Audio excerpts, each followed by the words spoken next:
Looking for something, Betty? For relief, Mrs. Rollins, try this. Preparation H? Pain, itching? Sure, try this. Preparation My H? nickname should be Preparation H because I really do. Look, I have a whole. I have notes here. You know? Feeling better today? Thanks to you and Preparation H. Back in form, Bill? Thanks to you and Preparation H. Comics Wellspring. And yeah, this is printed with Comics Wellspring. Came out beautiful. High quality stuff. People think it's fantastic. All the books that you see at my table are through Comics Wellspring.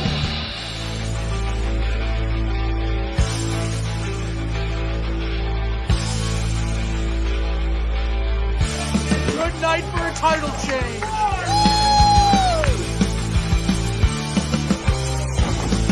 Yes! Yes! Yes! Yes! Go!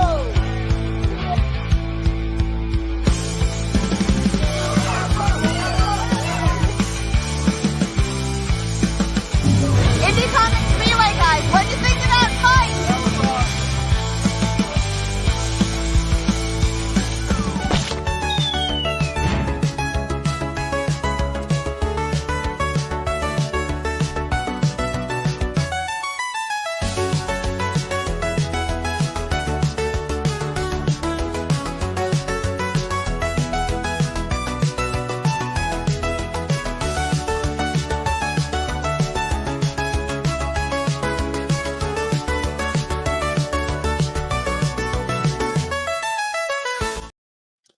Hey, everybody. Welcome to another episode of Indie Comics Relay. I'm your host, Keith Gleason, creator of the Mighty Mascots, promoter for the Plastic City Comic-Con.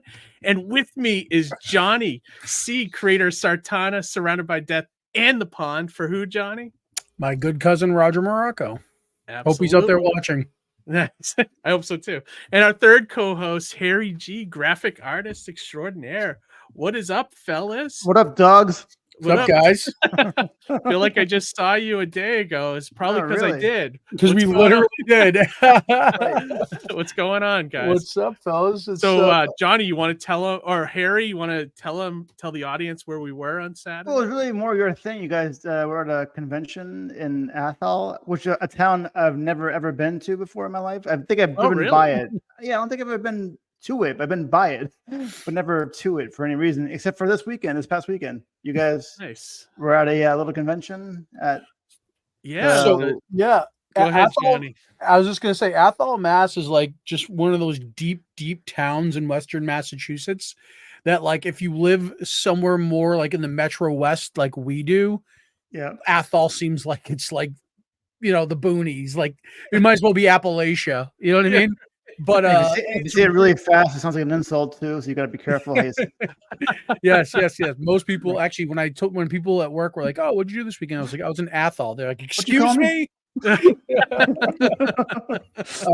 I only knew of the only thing I knew of Athol, Massachusetts, growing up is in that when I was in high school, a decapitation happened there.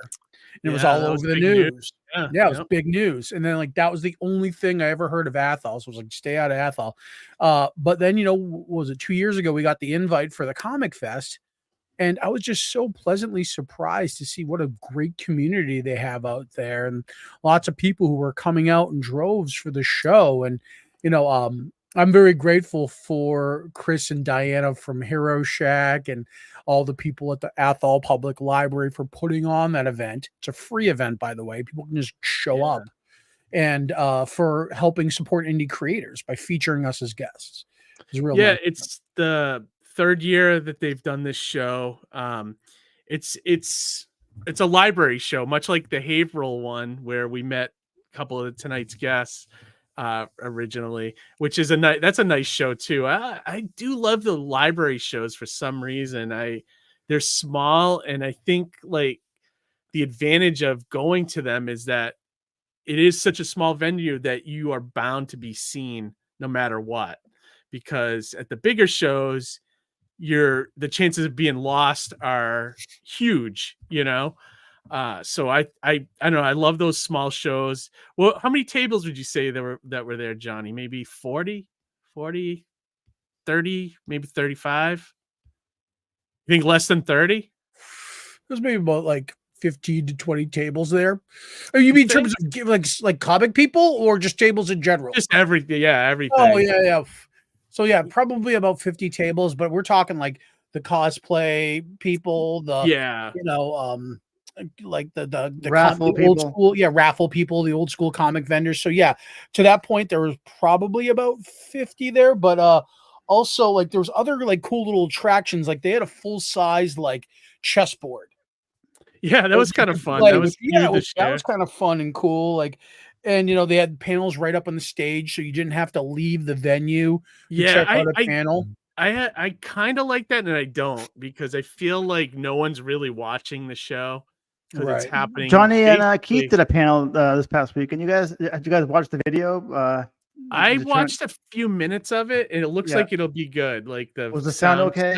Actually, the sound sounds better on the phone than it does with us sitting on stage, which is wild. That's funny. Yeah, we couldn't hear Mike very well, or some of the other guests on the pretty panel. Good in the video, which is shocking because I was like, I need a translator, or something. I need Mike to like go up 10 more decibels, But it was a very small venue, but I always, no matter how small or big the venue is, I like being around other creatives. It's always nice to Yeah, absolutely. And the one good thing about this show is that because normally I share a table with Amy, which I don't mind it at all, but a show like this, we get split into 2 tables, which is nice. So all that's on my table is comics, and all that's on her table is artwork. So that's really cool, so we can kind of show both of our different things, which is great, different products that we sell, And sometimes on a show like that where the table's like $50 or something, I'll spring for 2 and then give her one, and then I get the other one. But at bigger shows like Terrificon, there's no way we could do something like that. He just commented. Yeah, I don't agree with you, Amy. What did she say? She goes, Amy sucks. I was like, no. It's not true. Occasionally, Keith to throw her a bone, Yeah. No, but I love little shows like that, and they're the best, if you ask me. Like I would do hundreds of those before I do bigger shows. Well, that's the other thing too. It's a free show, much like the first year of Plastic City Comic-Con, where it was a free show. A lot of people attended.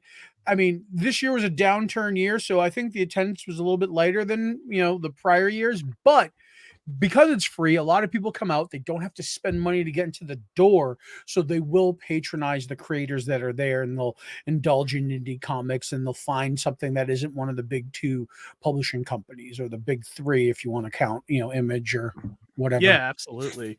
And I agree with that. I love that. I think that's great. Right.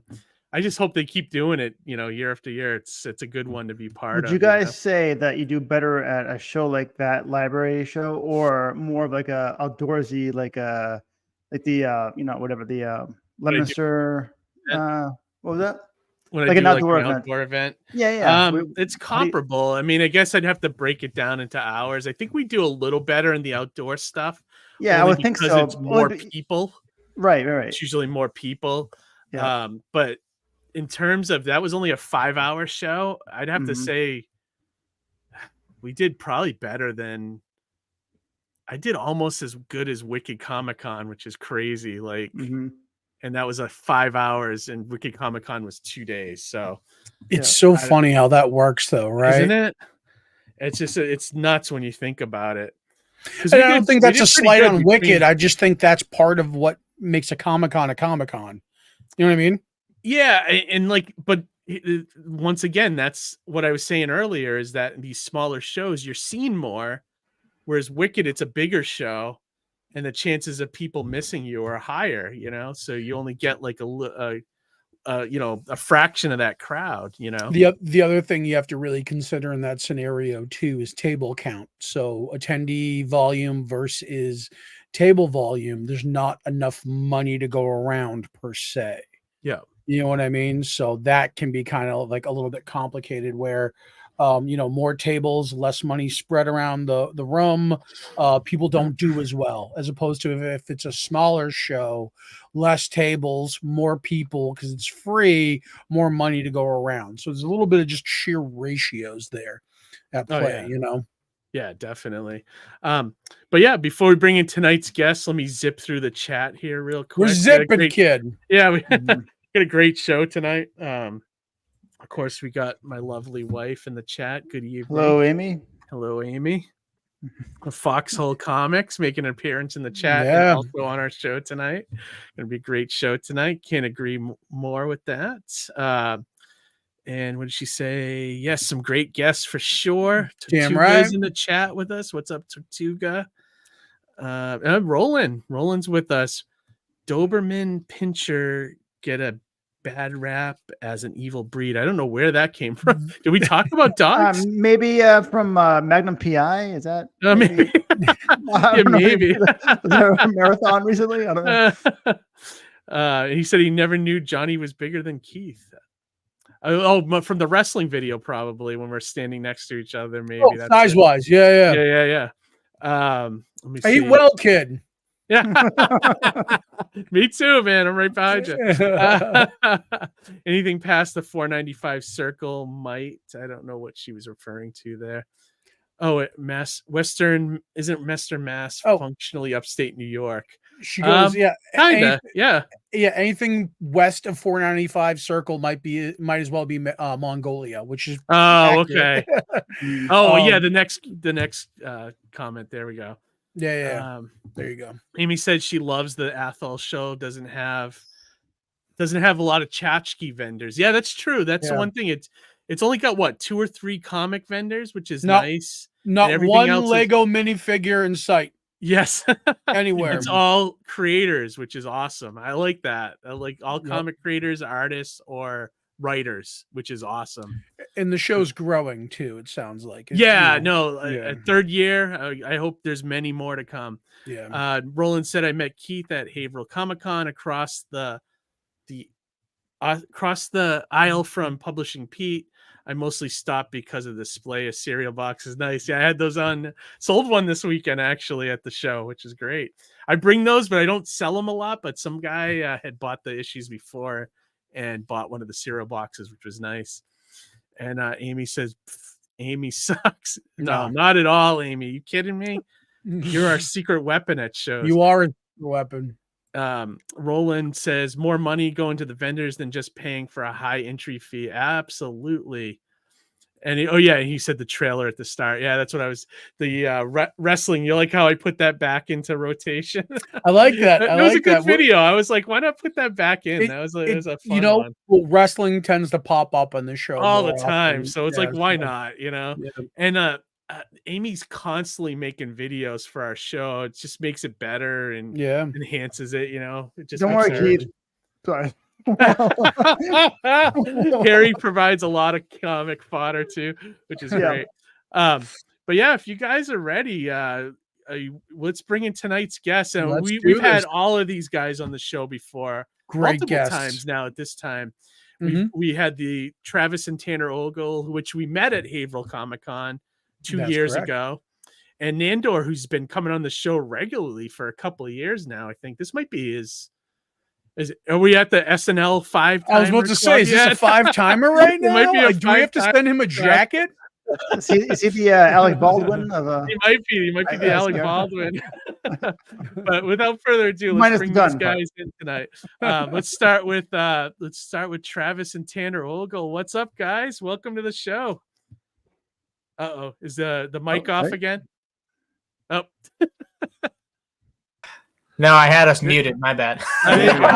Solid entrance. Entrance. Wait. Hey, it's the Ogle brothers. Welcome to the show. How's it going? Hey guys, how are you? What's going on? Long time no see, guys. What's going on? I saw these guys earlier this month, Johnny, at That's Entertainment.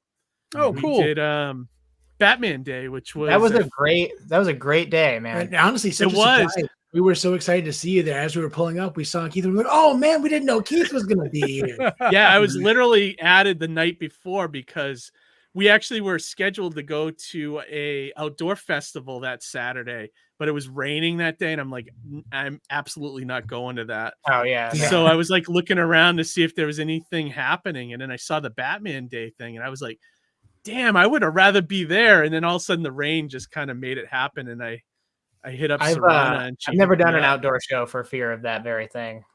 It sucks if you wake up and it's raining, you just I don't even bother because it's just going to be a miserable day. Well, I'd be scared, too, there with all my books and my prints with all the stuff. comics. To have the rain start coming down.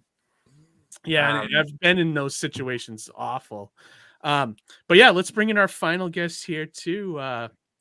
Nandor Fox Shaffer. What's up, Hey, man? guys. Let's go. What is up? Keith, Johnny, and Harry, and the Ogle brothers. This is going to be such a fun show. I'm so excited to be here, and good to reconvene. It's absolutely been a few months, but yeah, I think you're right. I think it's been like could be your like my fourth or fifth appearance. Yeah, I'm trying. I was going to say, do you know if it's 4 or 5? Have you been keeping track, Nandor? Is this four sounds right. This is my third. It's his third, my second. His second. Yeah, so collectively, quite a few collectively, times. we're right up there with Nandor, I guess. I can't afford a jacket for you guys, but Nandor, if I see you in Chicago, I'll buy you 5 shots of tequila. All right. And then, Banner, next time I see you, 3 shots. So you guys met each other at last year Chicago? The Wizard World Chicago? C2E2. Yeah, in April. Yeah, I was so jealous when I saw the pictures. So, like, how long did you guys hang out? Well, we talked a good amount of time there, Nandor. And the thing is, like, there was a bigger group convening.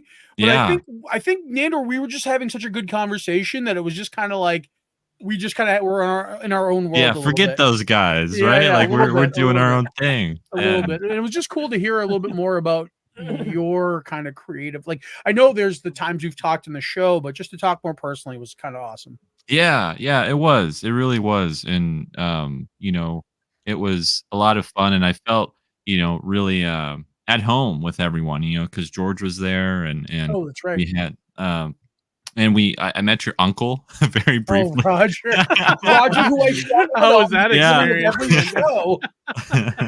Yeah. Put it this way, I didn't have to apologize for Roger at that. Okay, good. He didn't offend Nandor, to my recollection. Yeah, I don't remember. I remember like kind of the initial warning, but I don't think anything happened. So I usually always throw the warning out, even though it really wasn't necessary. With a disclaimer.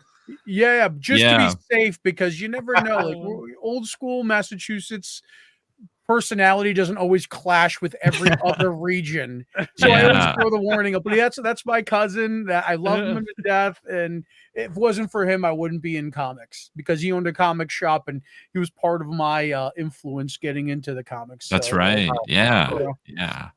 So trust me, I get a speech from him every time I see him at a comic.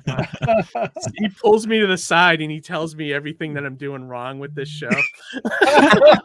Oh my gosh! He's like, man. You got to introduce Harry better. I don't like, it's just, he's not a fan of the preparation age. I thought when you're compared to hemorrhoidal cream, Yeah, right. Just means he provides relief for people. Exactly. When the Harry's around, let me tell you. But he does it in such a nice way, though. I love Roger. He's not vindictive at all or anything like that. I'm hard to offend, so I find him. I find him fun. He's not for the sensitive type. Let's just put it that way. Around me, he doesn't really, do that kind of stuff. I think because I don't get offended, like I said, but I've seen him cause some trouble, which is kind of funny. He's also the kind of type sometimes where it's like he likes to bust chops, and if he knows it gets to you, it's just like, I got you. Yeah, right. You can never. I appreciate his. He has good criticism, though. Honestly, at the end of the day, Johnny, we've made him a star. He's like he's.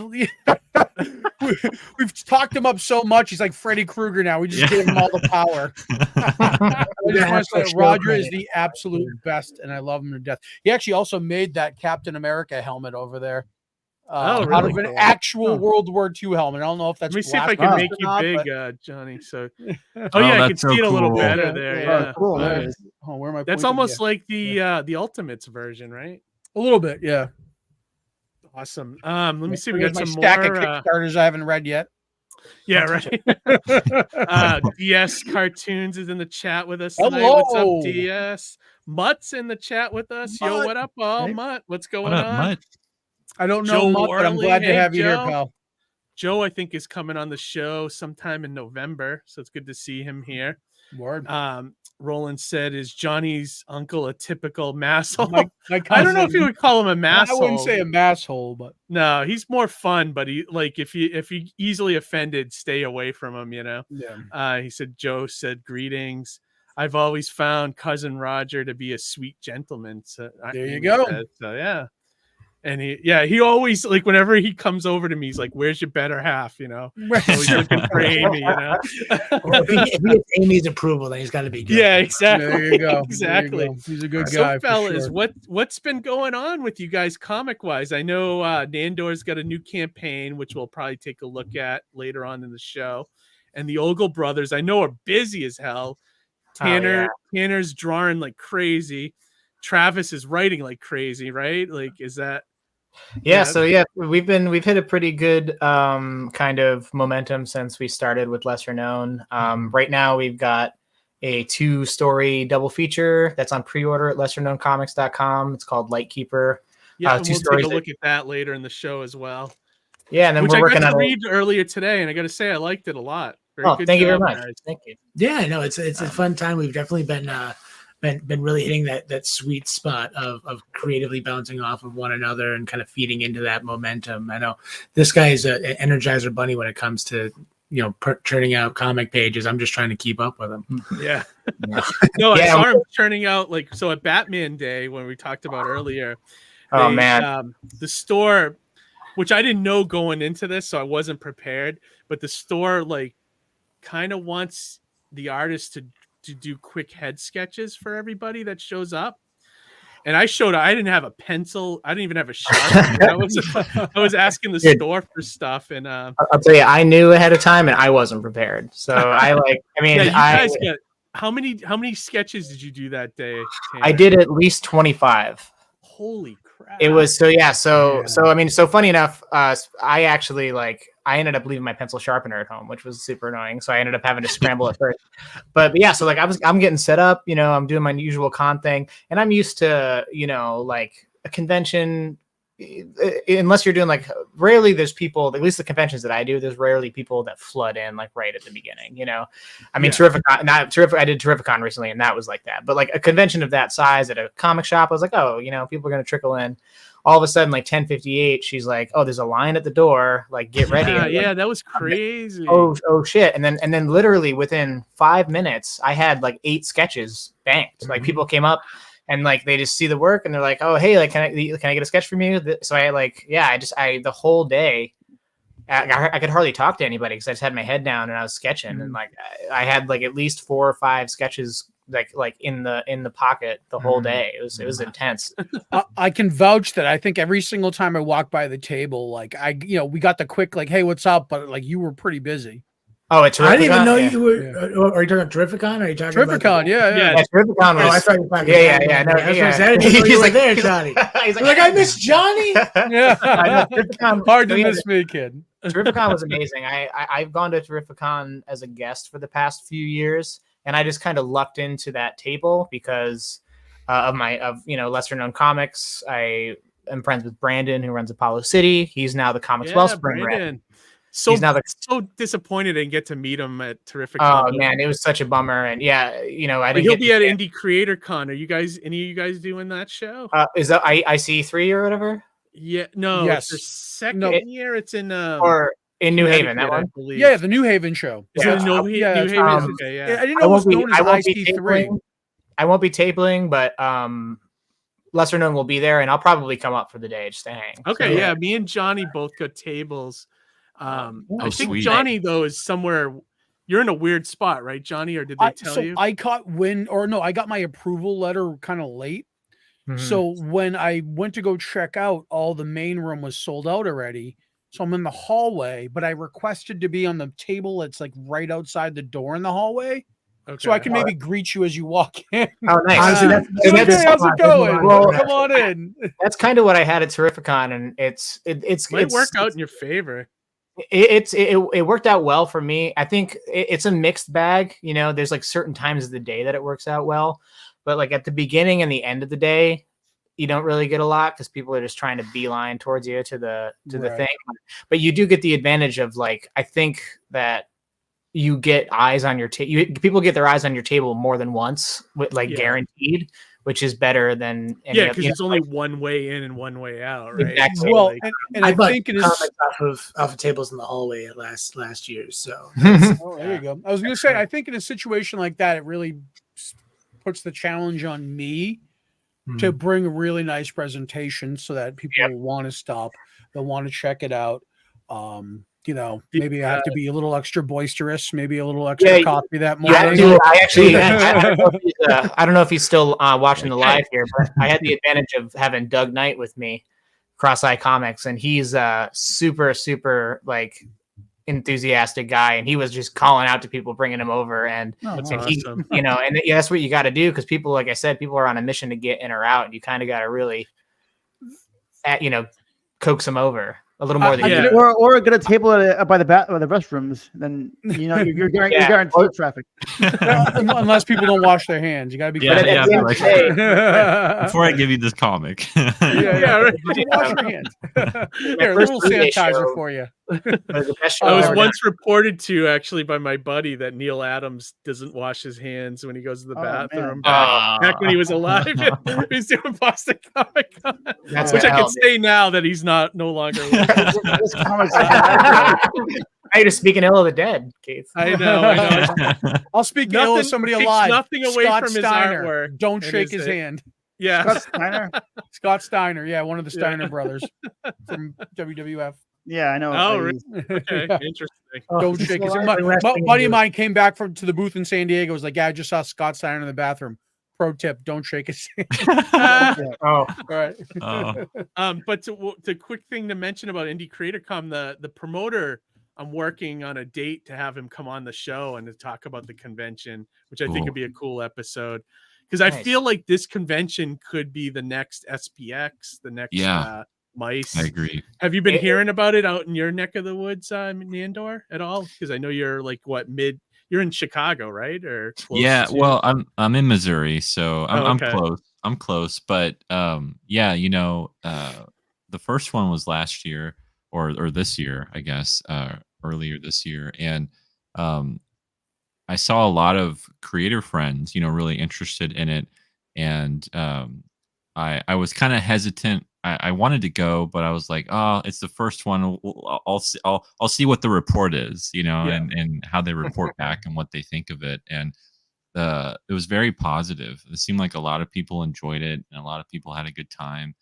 And I think it has the potential to kind of be the hub con, for creatives and for indie creators to kind of, network and connect and see who else is out there. I think what's really cool about it too is that, it's just a day. So like the costs aren't as heavily, because you can just be there for that day, but I could see it grow and grow. And I think that'd be really, really exciting.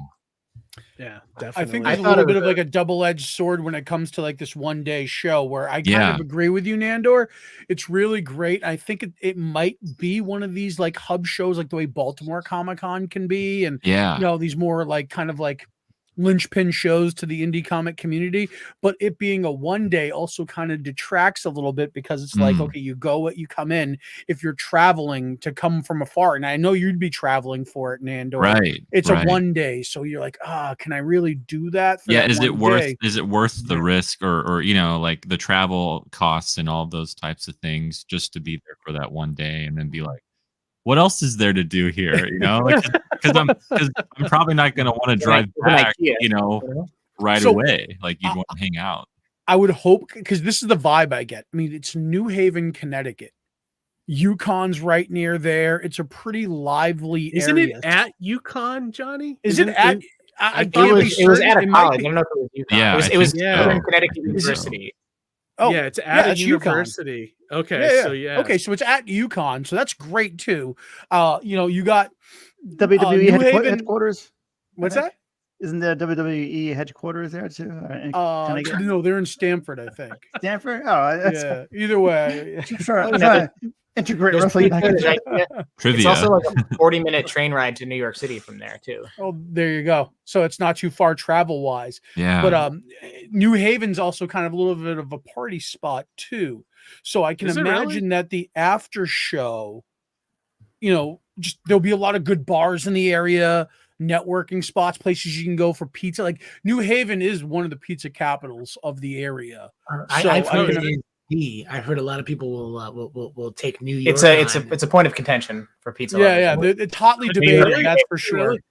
It's New York or New Haven. It's like a very people feel very strongly about it. I think. So the underdog, but people go crazy for Pepe's, but I think the thing with Pepe's is that it's before Pepe's was in very few places, right? Frank Pepe's Pizza. So all right, let me break it down. So Terrificon show we were just talking about was one of the few places in the Northeast, aside from actual New Haven, where you can get Frank Pepe's Pizza. So every time I'd go to Terrificon, I'd have so many people say, "Oh, you got to try this Frank Pepe's Pizza. It's amazing." And sure enough, you try it, you're out with friends, you're eating it, you're like, "Oh, this is really good pizza," right? And then fast forward a couple of years, it's like, year after year, you go back, I got to get the Pepe's, it's great. Pepe's opened up right down the street from my work. Now it doesn't become a once a year thing with friends. It becomes, Friday night, let me grab a Pepe's on the way home. You lose a little bit of shine when it's not an annual thing consumed communally with friends. Yeah, that's the secret ingredient to Pepe's in that regard, right? Yeah, that's very much what it is for me too. Is every year I go to Terrificon, I have a pie like once a day. Once a day when I'm there. You gotta try this. Look forward to it all year. Well, it's Keith, I'll bring you a Pepe's Pizza. Don't fall into the hype. I will say, I think that there's Pepe's and there's Sally's. From all the people, so I've been a cook for a lot of years, and from all the respectable. Well, I haven't had Sally's, but from all the people that I trust, whose culinary opinion I trust very much, everybody says Sally's is the one. Really? So I'm more of a Pepe's guy. I'll have to go out and do an AB one day, but I've got trusted opinions that Sally's is the one. We're all going to be at that show, right? New Haven Pizza party. Oh, dude, let's do it. Yeah, let's do it. There we go. We're going to have to try out bang, some slices and do we'll do the Comic Creator Pepsi Challenge, and we'll film it for ICR. And basically we'll put Pepe's and Sally's and have people do a blind taste test. I like that. I think that'll be a fun maybe we thing can to all do. go to one of those after or something after the show. It'd be great. Or whatever. absolutely. Yeah, that'd be fun. That'd be cool. But yeah, I'm very much looking forward to that show. But the thing I love about it is that it's all indie creators. So people going to that show are going there to read comics. So I've never seen a show like that. It was every single table was some people selling their own comics. I love stuff like that. It's please, why can't this be the norm, right? Yeah, I know, right? Yeah, absolutely, Nandor. As you mentioned earlier, I wanted to make Plastic City be, but I couldn't quite get it there. I keep it there. Keep it comic focused, but it's not like that. It's just all creators, which is kind of what I wanted to do at Plastic City, but everyone was kind of because I'm friends with a lot of the comic vendors too, so they wanted to be in the show, and so I kind of ended up being more of a traditional 90s Comic-Con, but to that point though, Keith, if I can slightly defend Plastic City Comic-Con from you. Okay. Well, promoters bagging on his own show. But go ahead. What were you gonna say? I think that the show is so popular in the Massachusetts, mid-Mass area, that it's hard where you would probably have to turn away a lot of people if you kept it strictly comics focused. You know what I mean? Do. And I've heard countless times whenever you open up submissions for Plastic City, you're always pretty overwhelmed. So to that point, you want to keep it. I mean, the show sells out within a couple months. So man. So well, don't cut yourself short. I really enjoy, I still really enjoy there being comic vendors, because I'm always, I'm always looking for stuff, right? Like I'm always trying to fill something, and if I can't find it in my area, and I like the hunt, right? Like you enjoy looking for things. I don't really like buying things off eBay or doing online stuff. I like to look through and dig through long boxes, and so Comic Cons provide that, and I think if there's still comic vendors, it's fun for creators, because I'm like, oh, cool. If I have some time, I can look and see what else is over there, and look at all the comics that I won't be able to buy because, of how expensive they are. I do love the half price trade boxes. I gotta admit, I gotta I know. Stop by those. And, I love going to those. Sorry, go ahead. Tanner, I didn't mean to step on you there. I was just saying I love going to those shows with those comic vendors who are like, they don't necessarily know what they have in their long boxes and those dollar bins sometimes. Yeah. They're just trying to blast it all out. I had one guy who was just throwing out all these old, like early Ultimate Spider-Mans. I'm like, are you sure this is only $1? Yeah, I was like, are you sure this is only $1? And he was one of those guys who's buying collections and selling collections, so he wasn't not looking really at what's in there, pricing everything fully. You know what I mean? So it's like, what's the most diamond? What's the most diamond in the rough you guys have found in a long box? Like what is your? Have you guys found anything? I haven't found anything in a long box at a show like that, but I actually the coolest thing I ever found was at a bookstore in Shelburne Falls. I found an issue of Superman's pal Jimmy Olsen from the 50s. And I got it for like $25 and I sold it for like $100. I flipped it because I needed money and to buy comics, but but it was like, the only time I ever found something really cool was I found Lobo's first appearance at Salvation Army. They had like a small stack of comics. Oh, heck yeah. Every comic was like $1 or $2, and I was oh my god. And they had some issues of Hellblazer that I didn't have, and so I snagged all those. And I found it was at a like antique mall, type of thrift store, and I found Kurt Busiek's and George Perez's JLA Avengers crossover that they did, like all 4 issues of that.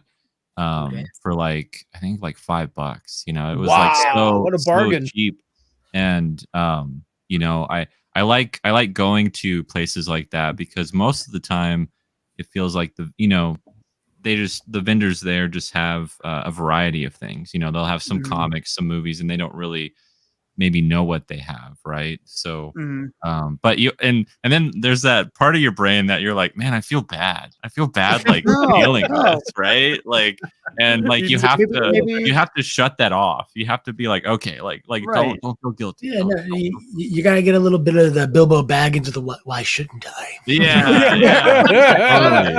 Totally.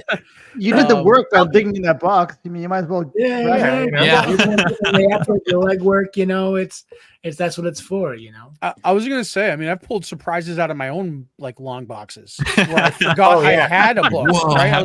I was going through books because I have comics everywhere, and then I pull out. I was like, oh my god, I bought Umbrella Academy #1. Whoa. Way back in the day, when I was buying comics indiscriminately, just go, oh, this is new, let me check this out. Yeah. And then you read it, you tuck it away, you don't think about it, and then next thing you know, like you go back and like, oh shit, I have this. Same thing with I have copies of the first appearance of the Tick, up in my attic. I have to dig through, but like you forget you have some of this good stuff, Yeah. I've got that one. I found out I had something like that where I found out I had because I got like all the Dark Knight's metal stuff, and I had the first appearance of the Batman Who Laughs, and like that goes for like a ton of money now.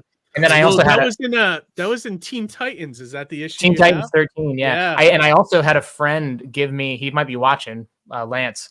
I had a friend give me his collection, and I randomly he had that in it as well. So I have 2 issues of it. I've never collected Teen Titans at all, but for some reason I collected that run.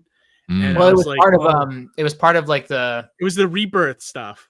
Well, it was Dark Knight's Metal, and it was like a storyline called Resistance that was a part of it, and it was like a 3-part over 3 titles. Right, and then they like if you were randomly showed him for the first time in that issue instead of Dark Knight. Yeah, it was like so arbitrary too. It wasn't even like it wasn't like they didn't really plan it as his big reveal. Yeah. Oh, there's Lance says skunk.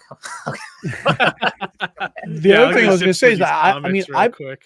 When Ultimate Spider-Man and the Ultimate Comics launched way back in the day, or the first iteration of it, I bought them up thinking like these aren't going to be worth anything. This is just like another side thing that Marvel, because Marvel had done M2 prior. I don't know if you guys remember that version of Marvel. I got some Spider-Man. So I was like, this is just another offshoot to try to generate, but like the Ultimate Universe is half the basis for the MCU. Like, I mean, I've got key issues in my long box now that, you know what I mean? And that title specifically too. I mean, not to mention it's an incredible, super popular title. That was actually my first. I got that mail in starting at like issue 70.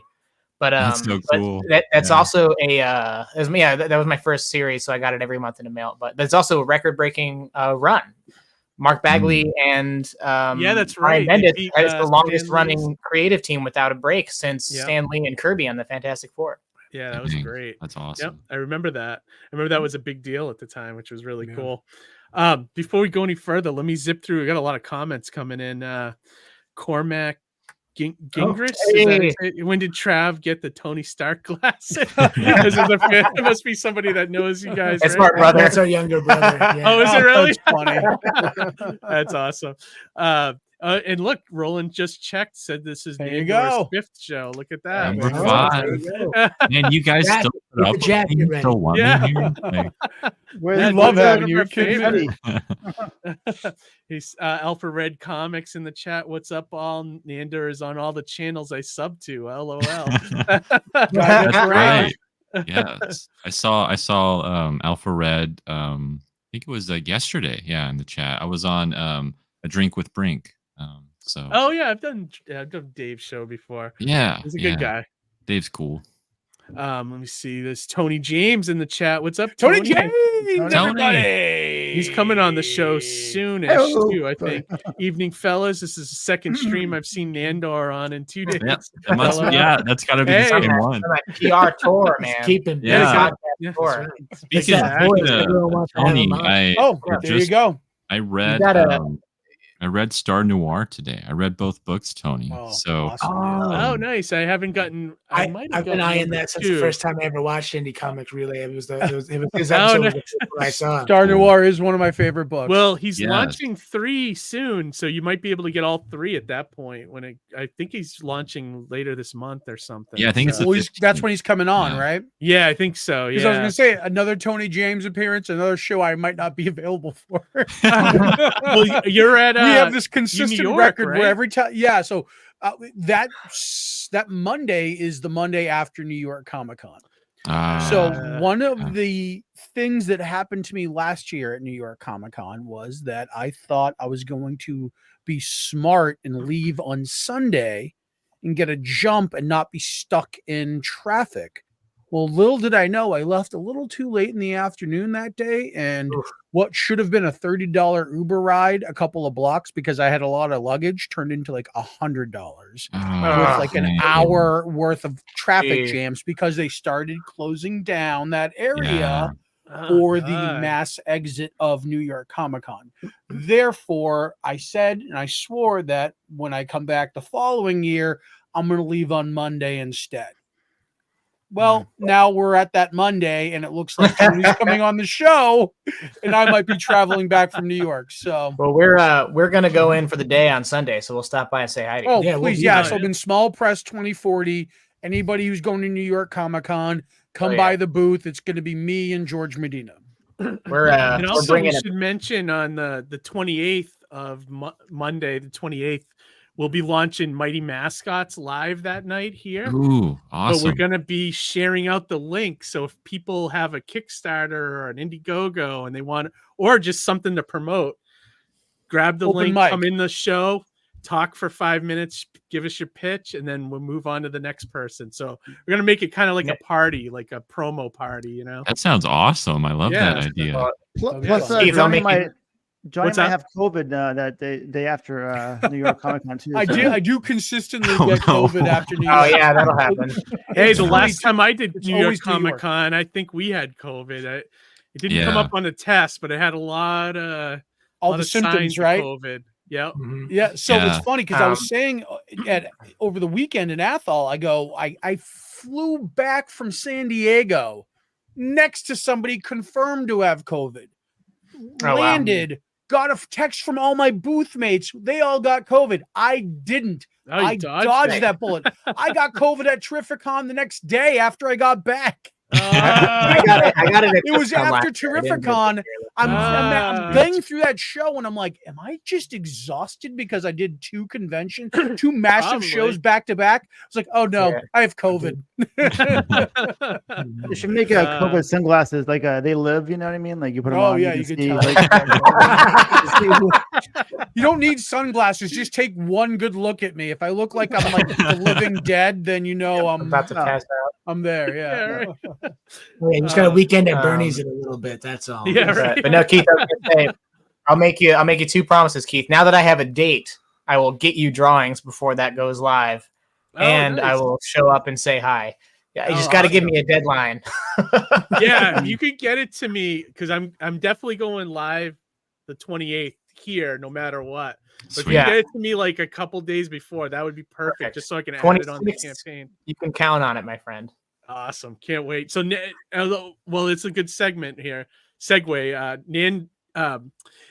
Tanner is going to be doing a backup story in Mighty Mascots number 10. Now, Travis, are you going to help him write it? Yeah. No, it's going to be an Ogle Brothers special. Yeah. Yeah. Nice. I love it. Yeah. That's going to be awesome. So, I mean, the guy, DC Miller, that's doing the other story, it's ending up to be about 14 pages or so, but it's awesome. It's like what I envisioned the cartoon of Mighty Mascots would be. That's so cool. Style of you showed me some pages. It looks incredible. Yeah, dude, is legit awesome. Tanner, did you come up with the concept, or did Keith and then he just brought you on board? No, I'm letting them come up with everything. Cool. The only thing I want is them to just run it by me, just to make sure I don't have that idea. Yeah, once for down the road. Tanner's like, I'm gonna kill off Boxer Bear. And the schedule will work out well too, because we're doing my largest project ever. We're doing a 4-issue series, so it's 80 pages, and I'm halfway through the second issue right now, but I should be done by February-ish, and I'll just go right into. That's my largest. Shit, because I'm gonna put like summer for when I would like to deliver it to people, so if I can have it. And I think what I'm going to do this time for stretch goals is I'm going to throw out all of the bookmarks, stickers, all that crap. I'm just going to make the book better with each stretch goal. So every time we hit a stretch goal, let's add a pinup. Let's foil emboss the covers. Let's add hell yeah, that's cool. Because, well, think about it. Every time you guys back a campaign, don't you wish like you just had more comic? Yeah. Oh yeah. Really, you know, I don't know. I do like the tchotchkes though. Sometimes, but after you get like 500 bookmarks, I'm like, I can kind of not. You know what I mean? Like, I can't deal without Are you gonna do variants as well, or just? Yeah, I have 2 variants. Actually, I could show you guys one of the fire them up and inks for the variant. Is my friend Gazbot, who I went to Kubert school with. Give me I didn't know you went to Kubert school, Keith. Yeah, That's I went awesome. 1 year. That's 1 so year. Cool. Thanks, man. Yeah, I'm a cartoonist. I don't know if you knew. I actually draw, but yes, I'm more of a cartoony artist. So like when I draw, I can never get superheroes quite right. They all look just like cartoons. So I always hire it out to people when I want a specific look. But my Swamp Tales is like my style. Like if you ever see my Swamp Tales comic strips. What were you saying, Harry?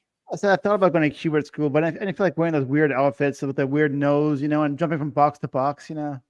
Like this is kind of a weird school. Oh my god! Oh god! That was like Harry's dad joke for the night. That was great.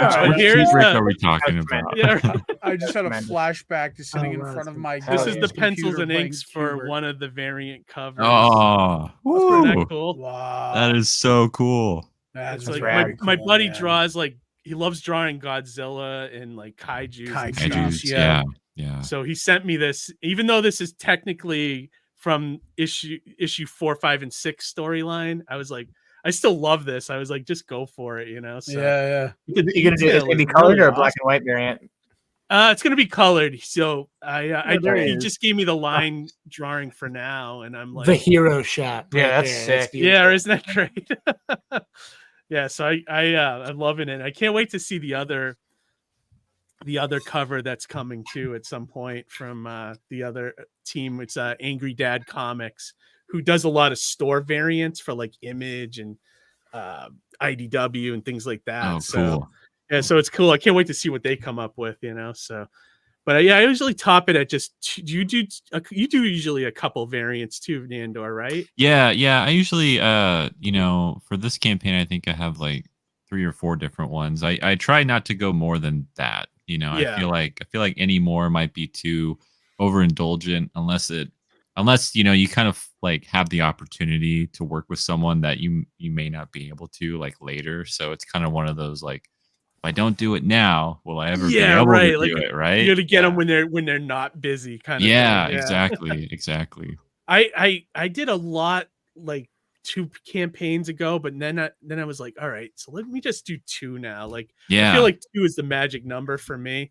So you have like the A cover, which is always the series artist, and then B and C cover, you know. So right. One thing I always loved about the man-child alternate covers, Nandor, is that you had so many different variant styles that you did for your alternate covers. You know what I mean? You had one that was very like Kirby-esque, I think, if I recall correctly. Yeah, that one was great. Yeah. Which was such a beautiful cover. And then I think is this one of the covers you've done? Didn't you get somebody who worked on Winter Soldier? Yeah, the co-creator of Winter Soldier, Steve Epting. Yeah. Is that on this one? That cover's amazing, Free, dude. Yeah, man. Yeah. I love so that. Awesome. One cover that who's it? Nathan Lorenza's cover. Yeah, Lorenzana. Holy Yeah, crap. That's like amazing cover view. Take a look later. Totally. Yeah, absolutely. Totally. And you had some really Pretty good amazing. people before too, like Jim Rugg and there was Yeah. a couple. What was he? There was another really good Tony one. Harris. Tony Harris. Yeah, yeah. that one. Yeah, that was great stuff. Like, I still only backed the A cover campaign because it was the cheapest one. So I was like, I just want the comic, you know. Like, I do like that Steve Epting image though. I thought it was amazing. So if you're a Steve Epting fan, you definitely got to jump on that one. Yeah, but campaign looks great. We'll look at that shortly, everybody too. Like, let me just zip through the comments because they're still let's do it. Crazy here. Same Tony James. We must watch the same channels. Maybe Nandor is cloned. You caught me. Yeah. Man, wouldn't that be cool though? I could go be to on all every the show conventions and like all the different shows, and I wouldn't get tired. And I could write so many more comics. Multiple man. Yeah, right. Like multiplicity. I guess the chat's been making Toast of London's references. That's pretty fun. Let me see. We got Tanner looks like John Lennon, according to my brother. Yeah. Imagine. Yeah, right. We got Mutt in the chat tonight. I'm in Chattanooga, and every local con is like a mini version of big cons. It's all celebrities, voice actors, and Funko Pops. I want a show that's all comic creators. That's why I started my Comic Con. I was sick of shows like that, and they're still pretty heavy in the industry. I gotta say, they dominate everything still. Yeah, there's people that just make it a career out of selling tchotchkes and Yeah. Shit. I like how they finally, it seemed like something like Fan Expo, that con scene, they've split up like anime cons and comic cons, because I feel like for a while that was like it was becoming like, which kind of con is this? Like, is it for manga fans or anime fans, or is it for comic book fans? And it would make things kind of difficult because they're just 2 different types of fan bases, so you want to be able to give everyone a shot and opportunity. So I like how that's changed a little bit too. I think that's been helpful. One of my contentions with it, and this is something I read in an article recently, is that some celebrities will actually turn down opportunities filming because they can make more at a convention that weekend than they could filming that job. Whoa. So now you have to think, like, I thought this through because it really blew my mind. Like, it's one of those Yeah. things where like you're so surprised by the fact that you like think on it for a long time. So I'm pondering it. We're like, well, that can't be like static. You can't do that forever. You're not popular enough where you can just consistently go back to a Comic-Con, right? Yeah. And just make the same amount of money. You'd have to bring on new things and find new fan bases. So it's almost like that old, like, you know, what Bill Murray said about making Ghostbusters. Well, I made Ghostbusters so I can make Razor's Edge. Yeah. Well, see, you know what I mean? So like I filmed this Marvel movie so I can now do 7 months of conventions and make a fortune and not have to worry about acting again until I have to make the next Marvel movie. I think that depends on the project though, because I feel like, you know, if you're talking about like older actors or if somebody's a part of something that was like a real cultural phenomenon, like they can ride it for years, you know, like, I mean, there's people that, you know, there's people that I see at Terrificon every single year, and you're still here. Isn't that Frank Valley, the thing going on TikTok now? The guy who was saying Frankie Valley still doing tours. Oh, Frankie Valley, that old Frankie Valley. Oh man, he's looking like he's gonna like a mummy, honestly. he's like, actually, you know, I actually went to the oldies concert. I used to be an oldies, you know, fan back in the day because my girlfriend, you know, at the time loved them, and her dad owned a 55 Chevy Bel Air convertible, you know, and we used to go cruising with, you know, went to car shows every weekend. Anyway, one summer we went to the half shell in Boston, and we saw Frankie Valley in the Four Seasons. Like, this is like 20-something years, like 25 years ago. Wow. Even then he was like lip syncing to like all these like music, you know? and I stupidly bought a Frankie Valley T-shirt at this convention, at this you know, concert. It was like an oldies concert. He wasn't the only one performing. There was like Little Richard and other, you know, people there. And I bought this $20 or $25 T-shirt with like Frankie Valley in the Four Seasons. I'm like, why did I just do that? You know, there's something hypnotic about it, honestly, because Sherry Baby's been playing in my ear like I told my girlfriend at the time, like, listen, you know, since I bought this, before I leave here today, he's going to sign this shirt, you know? Or so it was like, I went, after the concert was over, I went to the back of the building, and they're all kind of like waiting to leave, you know? I'm like, and I see him poking his head out. I'm like, oh my God. And there was like a, I don't know, like a sheriff, no, some police, you know, guarding the door. I'm like, is there any way you can like get Frankie to come over here? And he comes over and he signs my shirt. Wow, hey, that's cool. It worked. It worked. Yeah, he's probably looking out to see if there's anybody like you waiting. Yeah. I'm your biggest fan. Security. Yeah. That guy looks like the living embodiment of hemorrhoidal cream. Preparation H. I think it's cool, Harry, that you actually willed that into existence. I wasn't going to leave until that old man signed my shirt. So something kind of similar happened. I saw Public Enemy at the Big E like a weekend ago. Video. And I was like, oh, it'd be so cool just to like have an interaction with Flava Flav. And sure enough, he walked down. I got a high five from Flava Flav as he was performing. I was like, sometimes you just will these things into existence thinking about it, you know? Not to go on a different tangent, but I know you guys aren't into sports ball or sports or anything, but some of us are. Back in the day, so wait, should I play the video? Hang on. Play the video. Play the video. Wait. Anything weird? Because I have a weird sense of humor too. So, because I mean, I think I've shared the story before, and like, Superman 3, Catherine Tate from Doctor Who was at.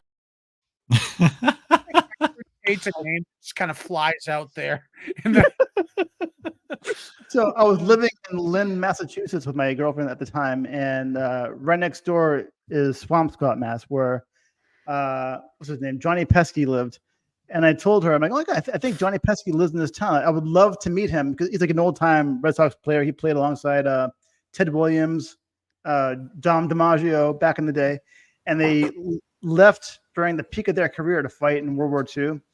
Anyway, long story short, I'm like, I wish I could meet, you know, Johnny Pesky, you know. And then like, so we went to Uno's to eat one night for dinner, and I'm like, we just put my order in, and I'm looking down, and I see this guy walking by me, and he had like a cool jacket on, like a leather jacket with the old school Red Sox logo, which is like two separate socks, not the socks together. Right. Yeah. And I'm like, what a cool jacket. And I'm like, hey, should I ask him where you got it from? I was like, Harry, please don't embarrass me. I gotta ask him. I'm like, excuse me. He turns around, it's Johnny Pesky, and he lost his balance, and I put my arm on his back so he wouldn't fall. He had a cane. He's probably like 90 years old at that point. Oh wow. And then he, unfortunately, maybe like a month or two later, he croaked, and like crap, and I went to the wake and everything, and this camera crew. I'm sorry for killing you. It's even more bizarre because like this news crew came down and they're reporting, and I got pulled aside. I got interviewed, and I was like, so tell us why you're here. I'm like, oh my god, well, and I told him that whole story, and I'm like, it was so great to meet him, and he seemed so friendly back when he was more alive. I'm like, why did I say that? Like when he was more alive, like so stupid, Harry, you're literally our George Costanza, and I love it. Costanza. Yeah. Right. Anyway, moving on with the comments here. Cormac says, "I love the Ogle brothers," and he's one of them. He is an Ogle brother. He's got the honorary Ogle brother title. Yeah. He's an Ogle brother, so of course he can say, "I love the Ogle brothers." He is one. I love myself. I love myself. The great Buddy Scalera dropping in. Hey, y'all, just saw you live. Stop by to say hello. Hey, man. Even legends come into the chat. What's that? Even legends come into our chat. Yeah, it's awesome. Lance Vincent, hey, thanks for joining. I saw a rumor that Jeff Loeb and Jim Lee will be writing main series Batman. What you think? Oh, really? Is that real? That's real. That's real. Real? So, that's cool. I'd love to see Things must be bad if they're bringing Jim Lee back. I don't know. I think Zdarsky's been doing a good job. It hasn't been a perfect run. Yeah. It hasn't been a perfect run. I could have done without the multiverse stuff. But it was a little weird with that weird Batman. Was it the Zerathos or something? Oh, the Zura. See, Lance. Yes, I forget. Lance answered the question, and he always corrects me because I think I always say Zura and Ra, but I think it's Zura and I don't know. Lance is gonna. I said it wrong probably, and Lance is gonna correct me. I loved his first storyline, the failsafe thing. I thought. Well, yeah, failsafe was great, and I think some of the Zura and Ra stuff is good, but it's been a pretty solid run. I think so. Yeah, like it's been really good since Tom King left, basically. Like I've been enjoying the. Was particularly good was that like brief run that Tynion did. Like it's so good. The Joker War, and I normally don't like anything that's titled War. I think it's kind of overdone now. But Joker War was what an epic awesome storyline that was. Yeah. Like I felt like that was like the final meeting of those two characters. It was so good, Yeah, that story really, and I love Tom King's run. For the most part. I had a lot of problems with it. For the most part, I liked it. I think the early stuff was good. I like the first half of his run a lot. I like in the middle it dropped off for me. At the end, like City of Bane was dope. Like I liked the ending was great, and like the issue, spoiler alert, but the issue where Alfred dies, like that letter. If you don't know that Alfred's dead at this point, like it's your fault. Yeah, they he literally called me from haven't brought him away. back yet either. No, they haven't. But he called me from states away to read for me panel by panel. Yeah, what happened? The letter that Alfred writes to Bruce, before it, I wept, and I actually like 2 a.m. We're on the phone together crying. Yeah, I was reading it to him and Cormac, our brother, and I was tearing up while I was reading it. Did you guys like the Gotham Alfred? The TV show? Oh, I never watched that show. He was so. I never watched it. He's another. I mean, not to relate it back to Doctor Who at all, but he is the real life son of the third Doctor. The guy that played. That's right. John Pertwee's son. I didn't know that. Yeah. John Pertwee. So he's Sean Pertwee. So I didn't know that until maybe 3 or 4 episodes in. His face is exactly like his dad's. Yeah. But his voice is way different. It's more rough, and scruffy, whatever. But he said some kind of word or a phrase. I'm like, wait a second. I heard it out of the corner of my, I can't get behind the whole like meets all his villains before he grows up thing. What was that? Oh yeah. I wasn't a fan of that either. You know, it's just like it just totally takes. It's like, okay, so now he's Batman and he already knows this entire rogues gallery. You know, like it's just like, well, not even that, but like, so what? Batman, all his villains are like 30 years older than him, right? And they all have like that way, you know. They all have like run-ins with Bruce Wayne, like like remember Bruce Wayne was a kid and he was like thwarting all our plots. That crazy Bruce Wayne. So it was really elder abuse because they're all much older than him. I mean, of course he can beat him up. They're all like they would have been better off doing like when I first heard about that show, I thought they were gonna do the Ed Brubaker the Gotham PD. run, which that is still happening as a TV show. Better. That would have been great. That would be awesome. That was a good run. That's the show right there. It's as soon as, and that's what I honestly thought Gotham was when it first came out. That's what I thought. Then when I saw what it actually was, I'm like, I'm not watching this. Yeah, as soon as it was like, oh no, we're gonna really heavily follow Bruce Wayne, I was out. I'll watch a young Jim Gordon show. That sounds fucking awesome. Yeah. And I don't want Will Smith to slap me in the face, but his wife on that show killed it. She killed it. I mean, killed like in a good way or bad way? In a bad way, in a very bad way. What was the character she played? It was like original character, Fish Mooney or something. Oh yeah, and she played like a weird like gangster woman thing. And every time she came on, every time she came on the TV, she was like, everything died. All the action, all the coolness of the show died. I'm like, what the heck? Why is she even on? And when she got killed off, I'm like, sweet. I had my fill when the mutants from Dark Knight Returns shows up because I was like, what? Okay, oh really? That's so much worse than any of the villains showing up early. That's like that's crazy. Yeah, so like I was like at this point, like it's too much. Like no, Dark Knight Returns is so disconnected. I know from anything that is like at that point they were just really just ringing out grabbing anything Batman for whatever they also could. bring in the Court of Owls, which never appeared until like. Yeah, well, which probably appeared in the comics while that show was airing. Right. Which makes no sense. At that point, just make a Like, why are you afraid to just make a Batman show? Like, you want to use all the characters, just make a goddamn Batman. Do it. Show, it's been done. Yeah, right. It's weird that they're doing it with every other character. Why not just do it with Batman? You have a Superman show again now. Like just less knockout gas and bat repellent shark spray. Yeah. Holy Batman. Yeah, right. The cool thing about Alfred though, when I met him, he I took had a photo op with him. I'm like, oh, and then I went to his table. He's like, oh, so which Batman thing, which Alfred picture should I sign? I'm like, no, I'm not here for Alfred or Batman or Gotham. I'm here because you're the doctor's son.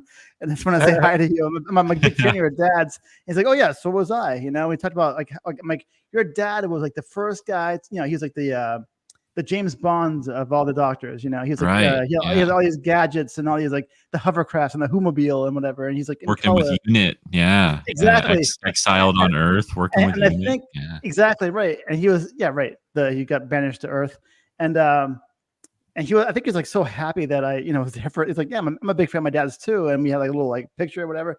And then I'm like walking away. He's like, hey, come back. He called me back. He's like, this ring that I'm wearing right here, my dad wore it as a doctor on the show. I'm like, can I touch it? He's like, sure. Can I kiss it? Give me a kiss the ring. Yeah. Oh my god! But I've heard some bad things about the new what do you call it? Joker movie. It's not getting good reviews. I didn't even want the first one. I didn't know asked. I didn't ask for the first one. Nobody did. Right. A musical sequel. Exactly. Yeah, I don't want to see it. My hot take for the year is I loved it. Oh, okay. See, that's why I want to see it, because I went into the first one thinking I wouldn't like it, but then I was like, oh, he's just making a Martin Scorsese movie. Yeah. I like that about it. It wasn't bad, but it was just like, did we need it? Could those millions of dollars have made a movie that I would have rather, seen happen? I mean, I just recently went and watched Beetlejuice, and yes. I feel like there was a lot. A lot of I really enjoyed it. I did too. Get out of here, Harry. Great practical effects. Kick him out. Kick him out. No, come back, Harry. I think Tim Burton's new girlfriend is going to be a fantastic star in all of his films. You know, I think it's. Oh yeah. White. I'm sorry. There were just some things that didn't make any sense in Beetlejuice. Like the guy that they banished, that first Bueller's Day Off principal guy, that that weirdo. So why was he even in the movie at all? Like, why couldn't they just say there was no character? I know, like but I think it was kind of an extra kind of fuck you for being a piece of shit. Like, oh, we're gonna we're gonna kind of have you here, but like not really. They put in all that effort to have the claymation version of his head in there, But I felt that was fun though. Like I felt like Tim Burton was making a fun movie again. Like after all those years of making nonsense, like like it just felt a lot of fun. Like throwback to his early stuff. Yeah, classic Burton. Yeah, right. And I was impressed with how many stories they juggled in that and made it all work. Like they really did, and there was a few surprises. I don't that get got surprised a lot in a movie, and that twist was good. I thought. No, I got with a couple of the twists on there before that I had not expected, and I don't normally get surprised. But I thought stuff was fun, like the Soul Train, but it was actually like Soul Train the show. Yeah, that was cool. That stuff was great, man. Ron Cornelius. I like the old Italian horror Halloween segment movie. giving his origin too. Willem Dafoe throughout that entire movie is just. Willem Dafoe stole that entire movie. Yeah, he was great. Like an actor to be like the action movie who was an action movie cop, but now he's a real dead cop. I like that stuff too. I love the expansion of the ghost world. It's the ghost lore really is there with anyone of the ghosts. You can see how they died and their whole story. It's fantastic. The only criticism I kind of agree with is I thought the climax was a little weak. Like that could have been a little funner. And a little more like the rest of the film, but besides that, I had a blast. As soon as the opening credits came up with the Danny Elfman music, I was like, "Yes, this is awesome!" I didn't care for the baby at all. The Beetlejuice. The baby was a bit much for me. Yeah, no, the way they did that at the end was really funny. The whole musical number though was just beautiful, and that song has been stuck in my head ever since. Yeah, yeah, it was really fun. I enjoyed it. The gag with the Beetlejuice baby, I thought it was great once, but not twice. Right. See, the first one was the one I had more problem with than the second one. The second one was better, I thought. Yeah. One thing I wanted to say though, before I move on from this comment, how many issues in before Jim Lee is late? Maybe 3. Is he late in his older age now? Oh God, he was one of the worst. Like he's very slow. But I was reading the article, and it sounds like he's very early. He's already finished a few issues already. Okay. I don't think it's supposed to debut until next year. I'm sure at New York Comic Con they'll talk about it. You know what issue it's going to come at? They don't know yet. They don't know if they're going to do a relaunch or if it's going to be if they're going to keep the numbering. I'm so sick of number ones, dude. Yeah, right. They should just let Chip Zdarsky end his run and then go. I think so. I think they're going to allow him to end it because I think it's not going to start until like spring of next year, or maybe summer of next year. So this is like the longest series that's gone back to number 1 has stayed. They haven't gone back to number 1 since the beginning of Tom King's run, and I think it's still a top 10 book. Like, so why not? Why relaunch it? Just keep it going. Well, yeah, and I at this point, like, it's like everybody who is reading comics knows what they're getting into. So, like, I would prefer to have legacy numbers on everything. I'd rather become Hulk 781 than or whatever than Hulk. Then I have like 5 number 1s of Spider-Man and Hulk, and it's just I remember being so excited finding an X-Men number 1 in like a long box from like the 1990s, and then finding out like with their it's a dime a dozen. They hand them out like they're like it's the most like their stickers in an extra little comic box. Like it's we got 10 of these. At the store this week, I flipped through. It's coming out Wednesday. The first issue of Absolute Batman.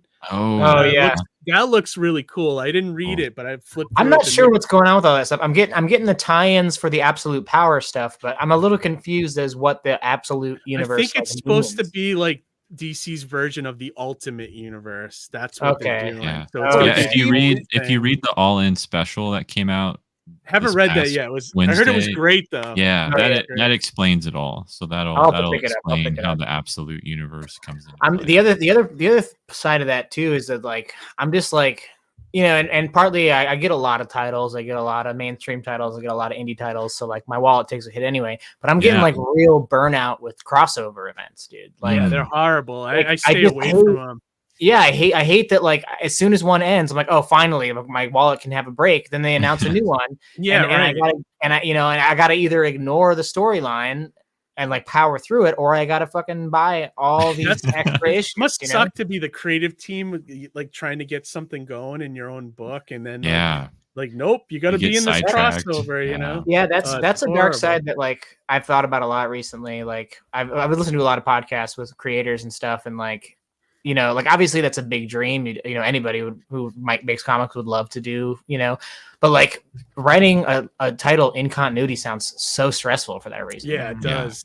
I would hate to be doing something like that. That's what happened with Tom King. A lot of the stuff, like a lot of his plans got messed up because DC wanted things to happen at a certain time. So the whole pacing of his run got screwed up. Yeah, so I'm with you guys. I hate that stuff. So that's why I'm reading more indie stuff anyways. Like I do get one fun book that I was just telling Johnny about this weekend that I found kind of because people were recommending it to me, and I would normally never read this book just because I'm so sick of the Spider-Verse crap. Yeah. But like people were recommending to me Spider Boy, the Dan Slott book. Oh, okay. And I was like, you know, whatever. I didn't deal with it, and then one day I was like, I read the number 1, and I was like, holy shit, what a fun little book it is. If you like fun comics, like I'm talking like I don't know, kind of silly, like the way Deadpool used to be. It's that. He's a character that came from the multiverse. Yeah, so I read his like appearance in Spider-Man, and he seemed like a cool character, but he kind of disappeared from my titles. Supposedly Peter Parker's sidekick from another universe, but no one remembers him. And he's an actual spider. Like he uses something to make him look human.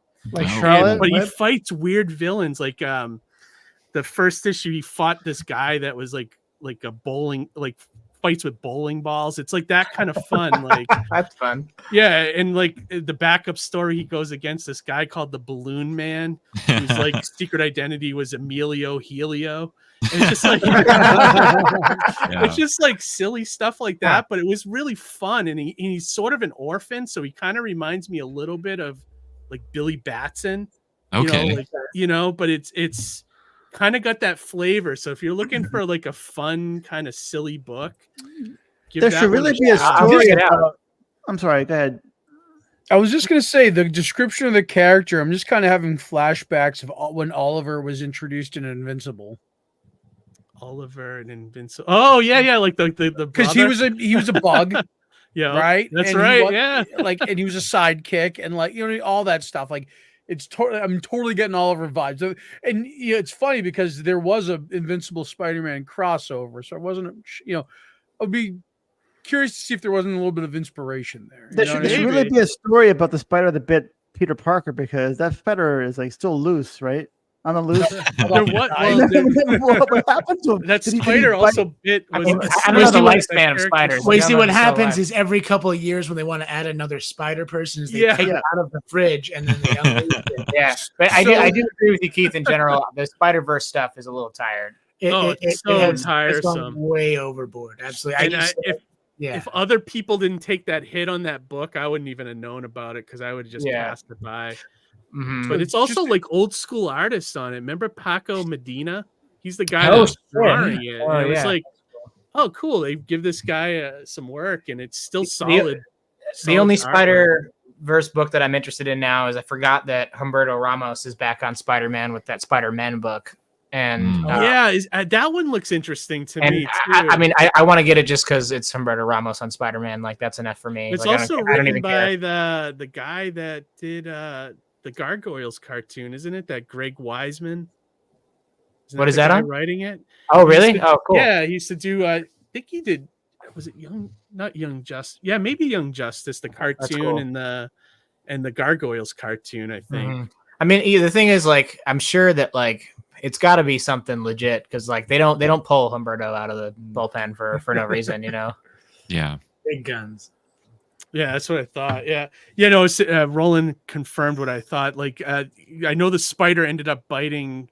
It's Silk, right? That character. Oh yeah, Silk. Yeah, that's why. And then it died after that. So yeah, who in the run where Spider-Boy appeared, they made her like she's like the totem, like the main spider. It's like they're like it's not Peter anymore. Like he's not like the main Spider-Man. She's like the centerpiece of the universe, which is weird. Yeah, in my continuity, the same way the spider bit Peter and gave him spider powers, Peter gave the spider Peter Parker powers where, it's a life struggle and he had lots of bills to pay. He's got tiny little glasses.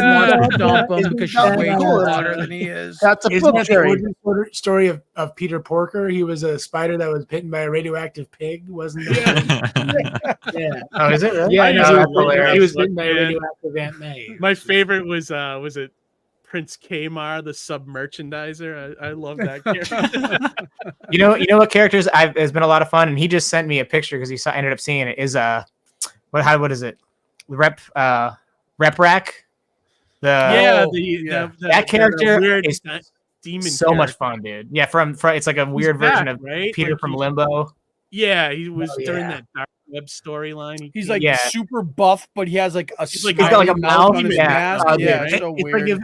Like if you put the Spider-Man and like the Ninja Turtles into like the Cronenberg fly machine. Yeah, let it do its thing. Yeah, and you can tell that because like as far as I know, the only times he's appeared is drawn by Ed McGuinness, and you can tell that he just has a fucking blast drawing him. Like that's cool. They brought him back though. Is he like in? He showed up randomly like 10 or so issues after for like another arc, and it's just like so much fun. Like that's cool.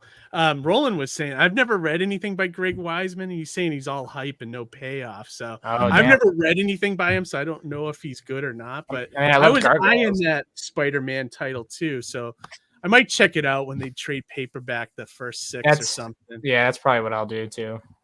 But but you know what? We should probably take a look at why you guys are really here. So many tangents. I know, so many tangents, but I could talk comics with you guys all day. Yeah. Did I blame myself. Tan or Nandor, did either of you guys want to volunteer to go first to tell us about your comics or what you're promoting? Or oh man, sure. Whatever you guys want to do, but I don't mind going first. Yeah, go ahead, go take it off. Give us that voice, Nandor. You have a tremendous. He does. He has like that radio voice. Like, what were we talking about? Hello, everybody. Nandor, did you ever consider that as a career? Actually, no. Like, it's only because I've been doing a lot of shows and interviews and things where people have really encouraged me to do that. Yeah. But I have been asked to do intros for certain people and some I shows. could see that like done. you could do like a voiceover and stuff. Yeah. Nandor, if I ever end up as a Tonight Show host, you're my announcer. Right? I'm just oh man, that'd be so cool. So can we hear? Here's Johnny. And here, don't put the poor guy in the spot. We got to pay him for that. Oh, yeah, right. He doesn't do it pro bono. I'll see if he can give me a contract. So I guess we'll start with the elevator pitch for Manchild. Well, can I just say that this image right here just got me already? That's what I'm saying. I'm in. We're sold. Sold. No words need to be spoken. Yeah. So Manchild, this is a series that I've been working on for a while now, and I took a break last year to work on the Fabled Offering and to get that book made, and just finished fulfilling it. It's like 90-95% fulfilled. I just need to send out some international packages, but we're back with issue 3, and the book just launched last Monday, so it's been live for a week. And this is my love letter to the Silver Age of comics, the Marvel Age of comics in the Lee, Ditko, Kirby era.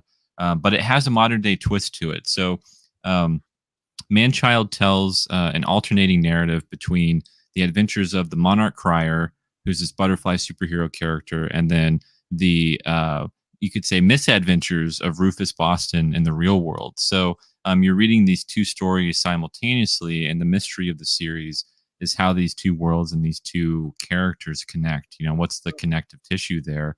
And so you're reading, the Monarch Crier, his adventures, and what he's doing, all in a very Stanley-esque Silver Age style, with thought balloons and narration and a ton of exclamation marks and all that type of the way that they used to craft stories in early comic book years with the Silver Age and Bronze Age. And so but at the same time, we're following Rufus as he's a super comic book nerd, and that's told in a modern comic book style. So there's no narration; it's all very much dialogue heavy, and it's my kind of my foray into wanting to do a commentary on comic book fandom, what it's like to be a fan, and kind of the joys and pitfalls of it, and having fun with the genre, but also kind of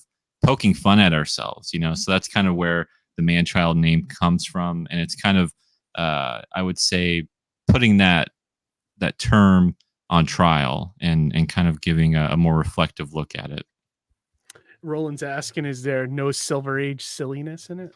There's Silver Age silliness for sure, for sure. There's a lot of I tried to. It's a balance act because when I was conceptualizing the series and coming up with different characters. I love that cover too. Right there. Yeah, this is the beautiful Steve awesome. Epting Yeah, that's cover, the Steve right? Epting cover. There it is. Yeah, look at that. I love that. The colors are so good. Did he color it as well? Or He did. Yeah, He did. awesome. He did it all. So like with Silver Age comics, it's really funny like when we think about it, because all of these characters are so ingrained into pop culture, and like we think about some of our favorite villains and heroes, but like at the time, like you think about their names or you think about their origin stories, and it feels very silly, right? Like it's like there's a guy named Dr. Octopus. Like how threatening is that, right? Like, but there's so much history with these characters that we're like, whoa, like what a cool villain, what a cool character. And so with Man-Child, I tried to keep that in mind with all the new characters and all of the superheroes and supervillains in the story. And in this issue, we are introducing the Sadistic Six. So we're expanding Monarch Crier's rogues gallery, and cool. Like he's that. having to fight them on this isolated island that Professor Pilgrim has imprisoned him on. So we got, let me see, Ivoryhorn, the Crane, Bitter Pill, Summit, Postman, and Highness Helen. Yeah, that's right. You got it. Love it, man. Yeah, these characters look great, dude. They're awesome, yeah. This looks so much fun. Like I've read 1 and 2, and I've really enjoyed the series so far. Now, when does the mystery get revealed? Is it this issue or is it the 4th one? It's gonna be in the latter half. But there's been Easter eggs in the first 2 issues, and in issue 3 there'll be another Easter egg. So there are little hints, and there are little like conversations that almost start but they don't happen. So yeah. What mystery are you talking about? Which how the 2 stories connect? How that was one of my hero questions. story connects to the real world story. Yeah, I was going to ask, what is Monarch Crier and Rufus Boston's relationship? How are they connected? We have to read on. To find out. So like trying to trip you up. It's trying to get you to spoil it on there. Like thematically, on a visual level, and something that I tried to kind of integrate into the series is, when you're a comic book fan, we're very, protective of our heroes, and we idolize them and we idealize them. We want to be a superhero. We want to be in shape. We want to, get the girl, save the day, and all those types of things. And something that I wanted to do with this series is show that contrast between the real world and this, fantasy world or the superhero world, and how just because you may not look like a hero or you may not be able to do heroic things on a daily basis, you can still strive to be that. You can still be inspired by heroes and want to do good and do those things. And so that's kind of where that connection between the Monarch Crier and Rufus comes into play. But there is a narrative twist or tool in there in the series where you'll find out clearly how they connect and how that relation is revealed. It kind of reminds me almost of the Incredible Hulk when he meets with David Banner. Doesn't look like a hero, right? Skinny middle-aged man who, for some reason, gets beat up twice an hour. Yeah, he always gets beat up. I'm gonna pause this episode. Oh my god, he's gotta work in the Incredible Hulk. He's gotta name drop the Incredible. Guys, I gotta pause this promo because Harry somehow brings up the Incredible Hulk every episode. Like it's insane. Hey man. Good character. Have you been reading it now, Harry? Have you been reading the Nick Klein? No, we're talking the TV show. I thought you said David Banner. Right? I was like, talking the comic Tanner. He brings up the '70s TV show with Bill Bixby and Lou Ferrigno every week with those little green shoes. Oh god, so I Nandor, I'm sorry, I'm gonna pause your promo here. Is there a video? Amy made a video of Harry doing this, and I'm gonna play it right now. Oh, that's awesome! It's super ridiculous because I was just waiting for it to come up tonight. I didn't know. Is this the maiden voyage of the video? Yes, this is the maiden voyage, and I knew it was gonna come up. I just didn't know it was gonna come up during a promo. I'm so sorry, It's okay. It's okay. All right, here, audience, you guys can enjoy this. Oh man. Harry Gerostergios, artist, co-host of Any Comics Weekly, searching for a way to stay in the show. When an accidental overcome it, knowledge interacts with his tangential brain. And now, Harry grows distracted, startling metamorphosis, who can't help talk about the incredible TV show. Harry somehow brings up the Incredible TV show. Almost every stream. I love that show. I love that show. Nowhere sometimes. For the same reason why I love because Hulk didn't ask to be made. No, he was a lab accident. I feel bad for him. Trying to kill him. Whatever. Seriously though, think about it. Hudson's adult man beat up twice an hour every week.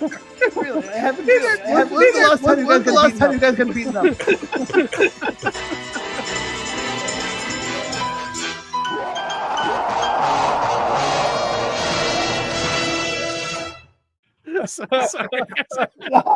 That's awesome. Oh man. Oh god, that makes my sides hurt. I think I have like an 8-pack right now. So sorry, Nandor. We just had to do that little tangent. No, hey. Incredible right now for anybody. Anytime.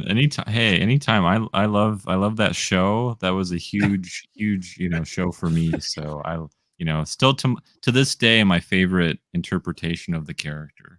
No kidding. It was good ones. We could talk that show for hours, man. Oh, I know. Oh yeah. The guy must have like revolutionary. That guy must have like 80 pairs of the same boots. Well, I told these guys that one day we saw a video on YouTube. It's like 7 minutes long, and it's just the Hulk throwing people and animals for 6 minutes. And we're like, we want to just like watch it and critique it. That'd be great. Yeah. Just comment on its form. Yeah, like grade it like an Olympic event or something. Like how far did he throw that one? Yeah, exactly. Yeah. Like, that rattlesnake got thrown so far. But anyways, I dig. Well, that was awesome. Thank you, Amy, for that was amazing, video. Amy. Thank you. DS said the bear getting thrown had me. That's some actual footage from the show. I believe that's the second episode. I believe. Yeah. Right. Oh my gosh! Jeez. This runs deep. I'm telling you. Very deep. Oh, I believe it's 7 minutes and 30 seconds into the second episode. I believe. Yeah, right. I'm only if he starts naming the minutes, let's get this right back to Man-Child right now. Yeah. Before we spiral any further. yeah, exactly. Some good comments though before we go back to the the promo here. Tony's saying the art style reminds him of Mark Waid's run on Daredevil. I could see that. Yeah, Chris was it Chris Samney? Samney, he's a great artist. One of my favorite stuff. So good.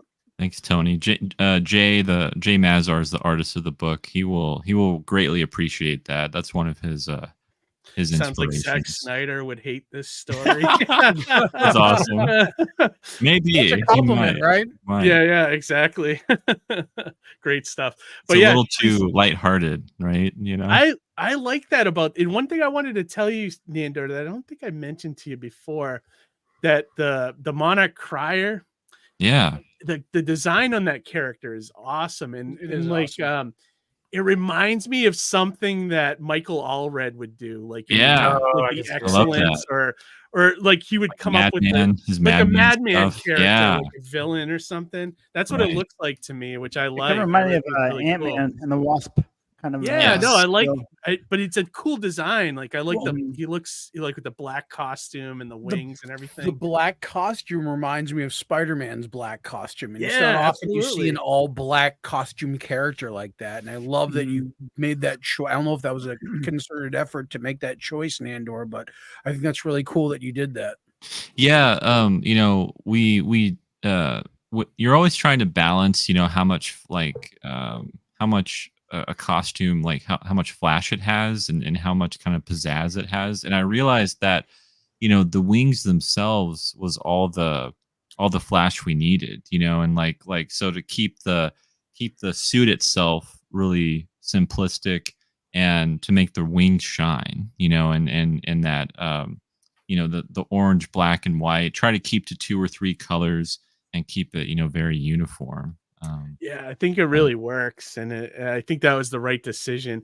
I actually got a comment. I really like this wraparound cover too. Like love the action on it. Like coming towards. Yeah, that one's by Benjamin W. Morse. Ben Morse. He's done like We Are Scarlet Twilight and August Purgatory Underground. He's a really great writer and artist. He's has a few indie books out there, and it's really good stuff. He's always been a fan of the book, and I've always wanted to work with him on something. And I thought, you know, we should do something big, right? And so I wanted to do a wraparound cover, and kind of reverse the X-Men #1, you know, iconic cover by Jim Lee, where it's like instead of the heroes attacking the villain, you know, it's the villains attacking the hero.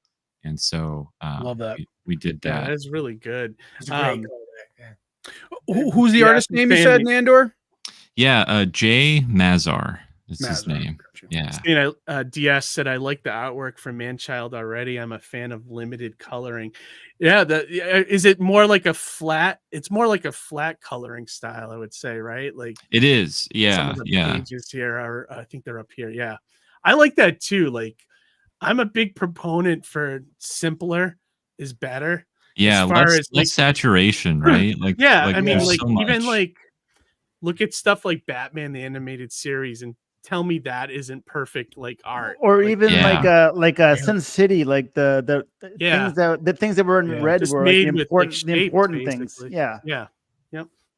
The main focus was the red. Well, you got to think about the Silver Age was colored a lot like this though back then. You know? It was, They and literally had the that's limited a huge inspiration. You know, we wanted it to feel like a Silver Age book, and that's why, you know, a lot of the narrations in yellow. There's a lot of yellow. There's a lot of, you know, just you know, 3 or 4 colors per page, you know, to keep it simple. Thought balloons, so you don't see thought balloons. Yeah, in a lot of books. I love that. Love that.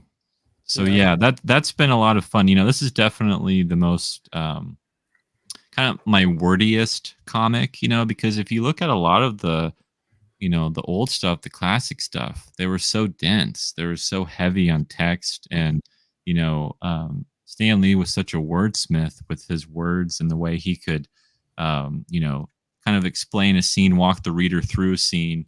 And I think we've lost some of that, you know, and there's a reason for that too, you know, more showing, not telling. But when you look at a lot of Silver Age books, there's a lot of that kind of back and forth between how much we're explaining the scene, and a lot of that is intentional with this story as well. Yeah, no, I like that though. It's really you're nailing that style of storytelling big time, Thank you. which I think is great. Couple other really good comments here. Roland was saying, good character design usually have 5 or less unique colors. Yeah, I'd agree with that. Like the best costumes I've seen are like simpler style.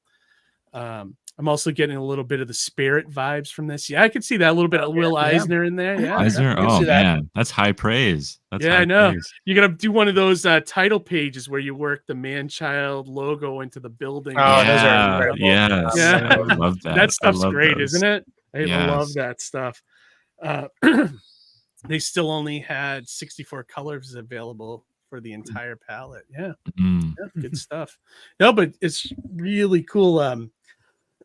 Now, the perks, I always ask, what's your recommended? Would you say the Steve Epting cover, or do you have a special one that you've been recommending to people? How could I not? Right? Like Right? it's really Yeah, like that cover's incredible. That's Isn't like that awesome, it's a Tanner? perfect cover. It makes that design shine. Like Keith said, the coloring on it is like so limited, and it's a wonderful cover. Yeah, I agree. yeah. I mean, I push the Steve Epting cover, but I do always, a lot of people are always discovering the series, with each new campaign, and so I'm always trying to, push like, hey, we have a catch-up tier. You can get issues 1, 2, and 3.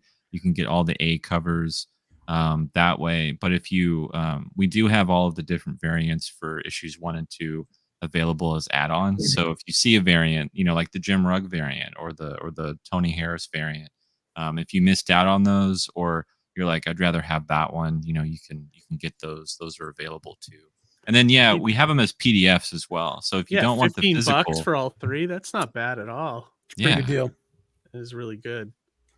I bought this one, I think, the A cover. Awesome. Yeah, because I have the 2 physical 1 and 2 already, so I was like, I gotta get the physical of this too. Yeah, you got to complete the collection. I do, man. I like that you do, like, because that's what I'm gonna do with mine too, like a $10, probably a $10 point, for the main one, and then do what you did where the variants are a little more kind of thing.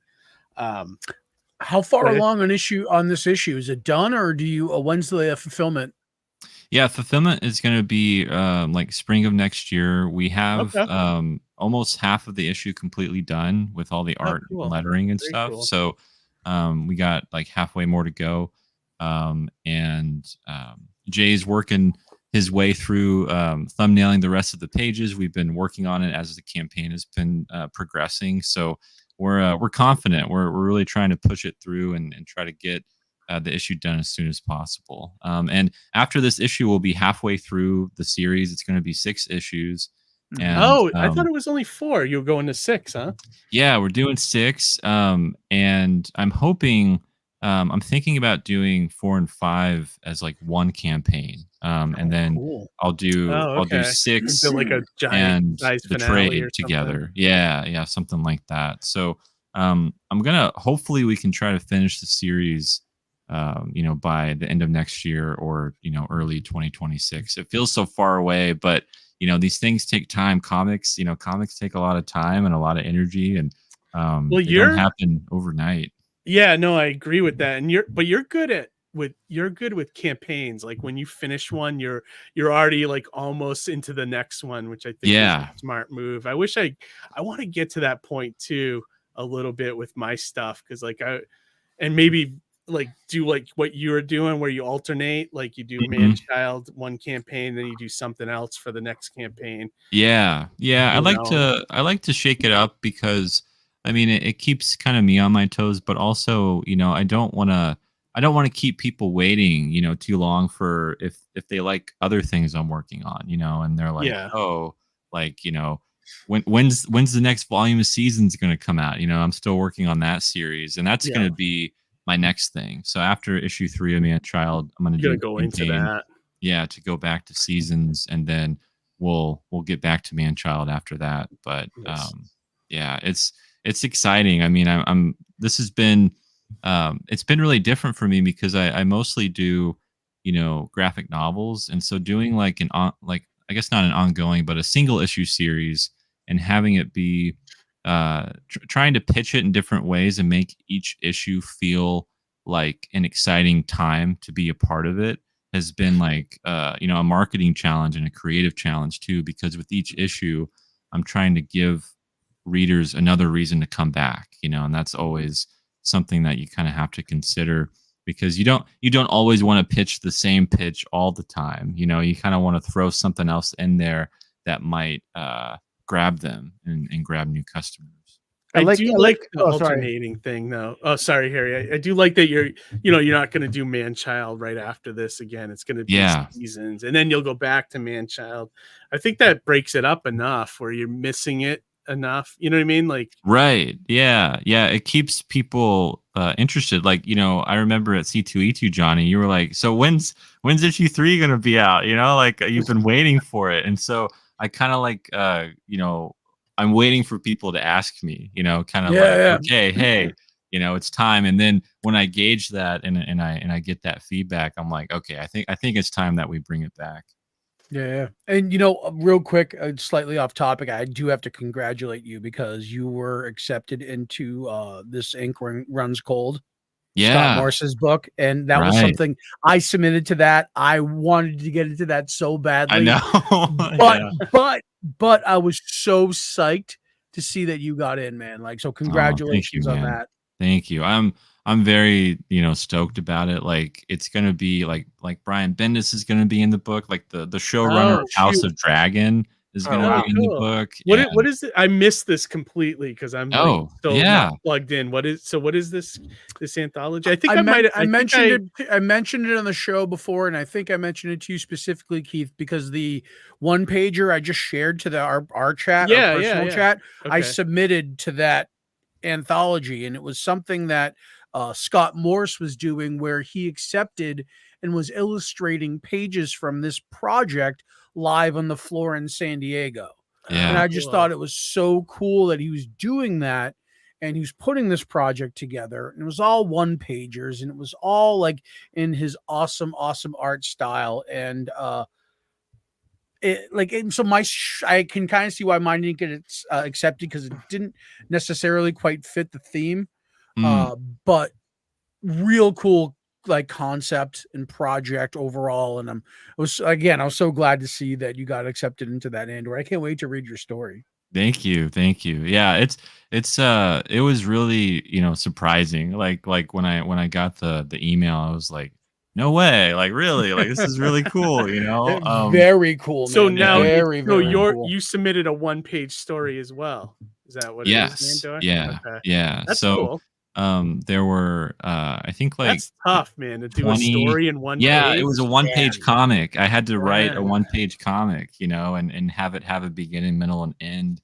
That's crazy. He also said he didn't really want more than like 5 or 6 panels, and I'm like, oh man, like you're basically doing a comic strip, it's almost like a comic strip. Like, how do I do this, and how do I tell a complete story that has like some weight to it without too much dialogue, without having to explain things away, and all that. Cool. So it's cool. I like that. I put it together, and it was kind of one of those, like, we'll see where this goes and if he likes it. And I'm really proud of it. I'm really proud of the story, and I think hopefully people will enjoy it. And he's also Scott's really being generous, because he's allowing everyone who submitted to like get the original art as well for your story, so you can. And he hand letters it, so wow. you'd have like the entire comic, basically, your one page that you could frame. And that's cool. And I like that. So, that's really cool. That's awesome. Congrats, man. That sounds cool. huge. That's great. Thank you. Yeah, that's awesome. I can't wait. It should be out. He said spring 2025. And is he kickstarting it? No, it's going to be published through Alan Spiegel Fine Arts. And there's going to be a U.S. edition, and there's also going to be an Italian edition, I think. Wow, that's cool. So yeah, yeah, that's great, man. Congrats. Yeah, we that's all awesome. get, That's a huge exposure. yeah, and we all get some sort of royalty for it, and we can he's trying to make it a good project for everyone to be a part of, and you get compensated, and it's going to be like a hardcover, I think 80 to 100 page book of just all 1-page comics and 1-page stories. So. Wow, that's cool. I'll have to keep an eye And out. he's drawing all of them. Yeah, I think most of them. I think most of them. There might be a few people that are drawing their own. I think Mike Allred is going to be in that too. Oh wow! Oh, cool. Yeah. Wow, So, you're there with some major talent. That's yeah, really I know. cool. I'm gonna look at the credits and be like, this isn't real. Like, I know. Yeah. I don't belong here. Like, this is really cool. But. That's great, man. But yeah, no, let's now take a look at the Ogle brothers' new project. Yeah, let's fire it up. I got a chance to read it today, and I thought it was great. Thank you very much. This is the Lightkeeper. This is did you guys said that this one is literally at the printer right now, right? Yep. Yeah. So we're just, as soon as it gets back, it'll be, you can pre-order it now. As soon as it gets back, it'll be shipped out to people. I believe it should be, I know that I'm getting copies by the end of the month. So, which means that it should be also available for everybody at that same time. And what's the quick elevator pitch for this story? Yeah, I'll let him. He wrote it. So so Lightkeeper is follows the tale of a grizzled old lighthouse keeper who hates the ocean, and his final moments of life as he recalls a lifelong affair with a sea spirit. Yeah, I have the artwork here. Let me see if I can make it bigger so that pretty amazing artwork in both books. Pretty awesome artwork. Yeah, thank you very much. This actually is a kind of a double creature feature on here as well. I love that. That's great. Because we have on here the Lightkeeper is a 20-page story. 22-page story. I apologize. I keep forgetting we added on those extra pages.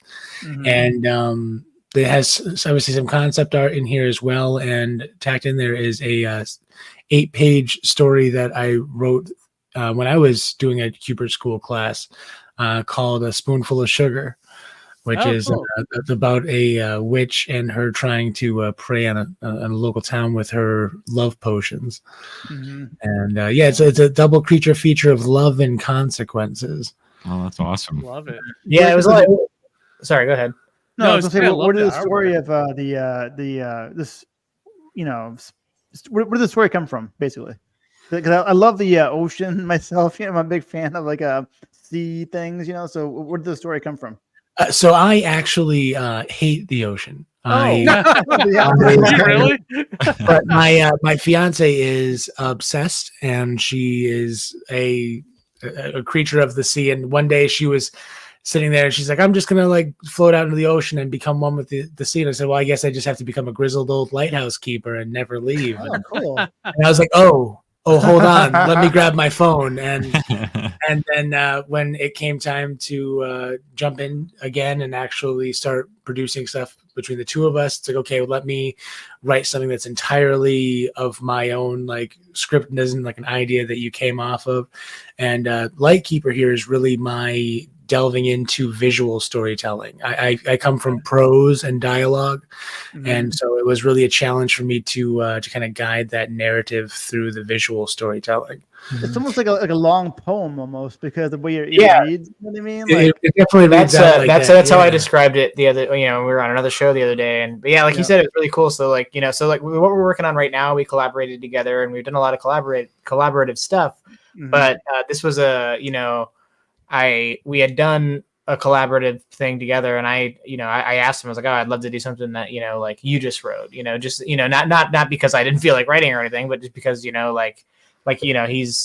was getting into comics from a point of prose, and so I wanted him to kind of stretch and get used to the medium, and and he did a great job, and like he said, it's really amazing because it's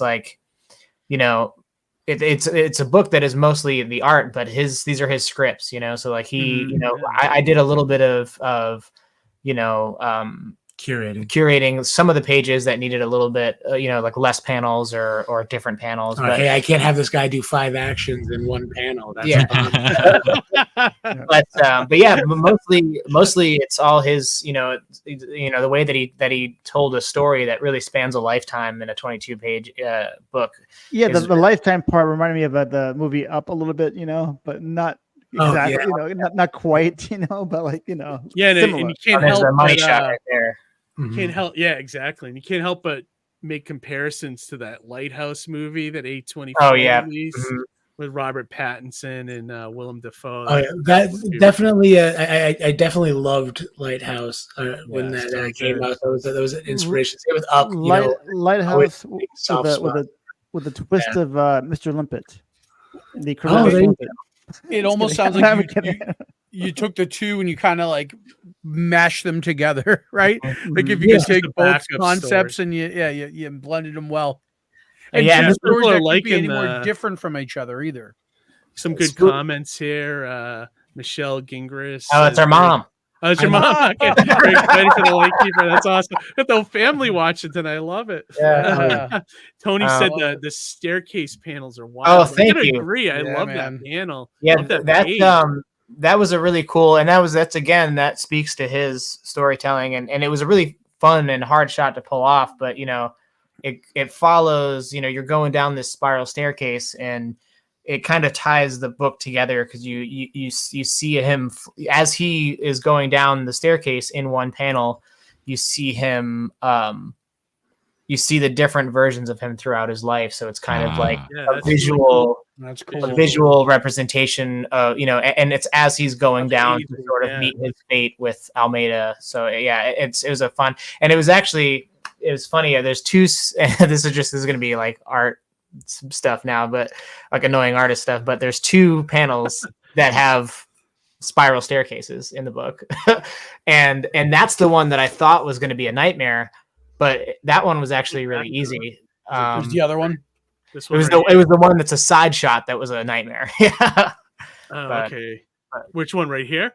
No, this is the one that was easier than because the way that I chose to do it. But if you go to page 3, there's a side profile of the spiral staircase, and it was just insane to draw. I tend to have this ability to figure out what Tanner doesn't like to draw, and then so every other page. Perspective wise, there's like so many factors like this because of the ceiling and just because like it's if it was just like circles like going up in a tower, that'd be easy because the circle would shift, but because it's got this connecting spiral to like figure out where those stairs go, it was very and right here and stuff. I could see I just had to cheat at a certain point, and even the railing too. I did a good job. You worked extra hard on that, man. It looks constructed well. Yeah, I feel like I don't see anything that's off there. Yeah, and I'm just like a very a stickler and like with perspective and stuff. But the thing is, though, I'm an artist myself. I illustrate too, but only you would notice these things. You know what I mean? As an artist, like people like people reading it probably wouldn't like pick up on those things. Like no, and the thing is, it's funny to complain about stuff that he gives me to draw, but I make it a point to. I love finding new things that I haven't drawn yet. He never shies away from the challenge. Yeah, I don't want to end up, repeat doing the same things. The anytime I run into a new setting or a new environment or whatever that I've never drawn before or a new item, whatever. I love it because it's just it just helps me grow and it gives me a new chance to get better.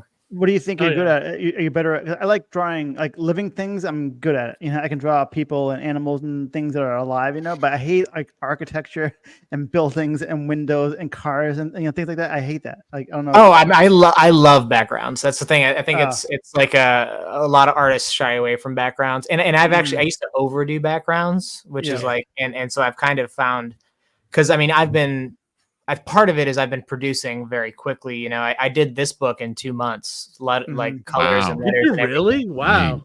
Yeah. Wow. The 22 pages. It was like 6 weeks. No, I'm sorry. No, 10 weeks. 10 weeks. So about 2 months. That's great. And and and that's the pace that I'm trying to keep now. But so like as I'm trying to keep up with the deadlines, I'm getting better about choosing when I use backgrounds, and like using them effectively in establishing shots, and to stay in the environment, but not necessarily render a crazy background for every single shot.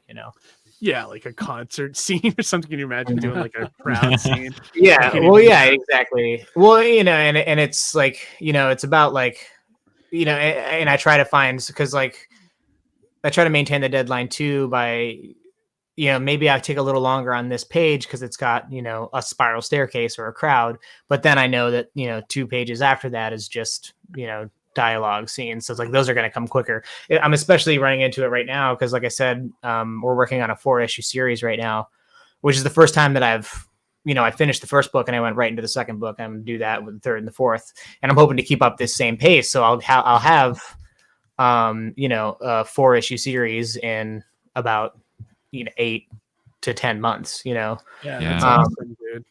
But yeah, it's a challenge of really kind of picking and choosing those battles, but I am running into something which is really cool. Like I said, I've never kind of gone directly to a second issue, and the first issue took me a little longer than like Lightkeeper did, but now the second issue, I'm cruising through it because I've got this like understanding of this rhythm of it. And and the environment of the world that like I don't think I've ever really had on a book because I've only ever done kind of short stories, but to spend so much time with this setting and these characters, it's like getting into a state of like a flow state that I've never quite had, which is really cool. That's yeah, awesome. I can definitely agree that with not to talk too much into the next project that we're working on, but in the way that we're jumping into from one project into the next, it's very much we're hitting that it's that sweet spot with the scissors when you're cutting, wrapping paper. Yeah. And the first one came out and it's just like, oh man, like the pacing is right here. Everything is just clicking together. Things that we never thought of with characters or writing themselves. This one right here is because we're trying to challenge ourselves with each book. And with each project that we do, like with Lightkeeper, it was visual storytelling. With the one that we're working on now, it's more of how can I bring my ability to use different people's voices and different characters to have an ensemble cast. I love that. And then and he's pumping up his like Lightkeeper, as we say, and we should be talking about the next book. We should be talking about Lightkeeper, but we're talking about us. We're talking about us. But Lightkeeper, talking about your work in general, which is good. Yeah.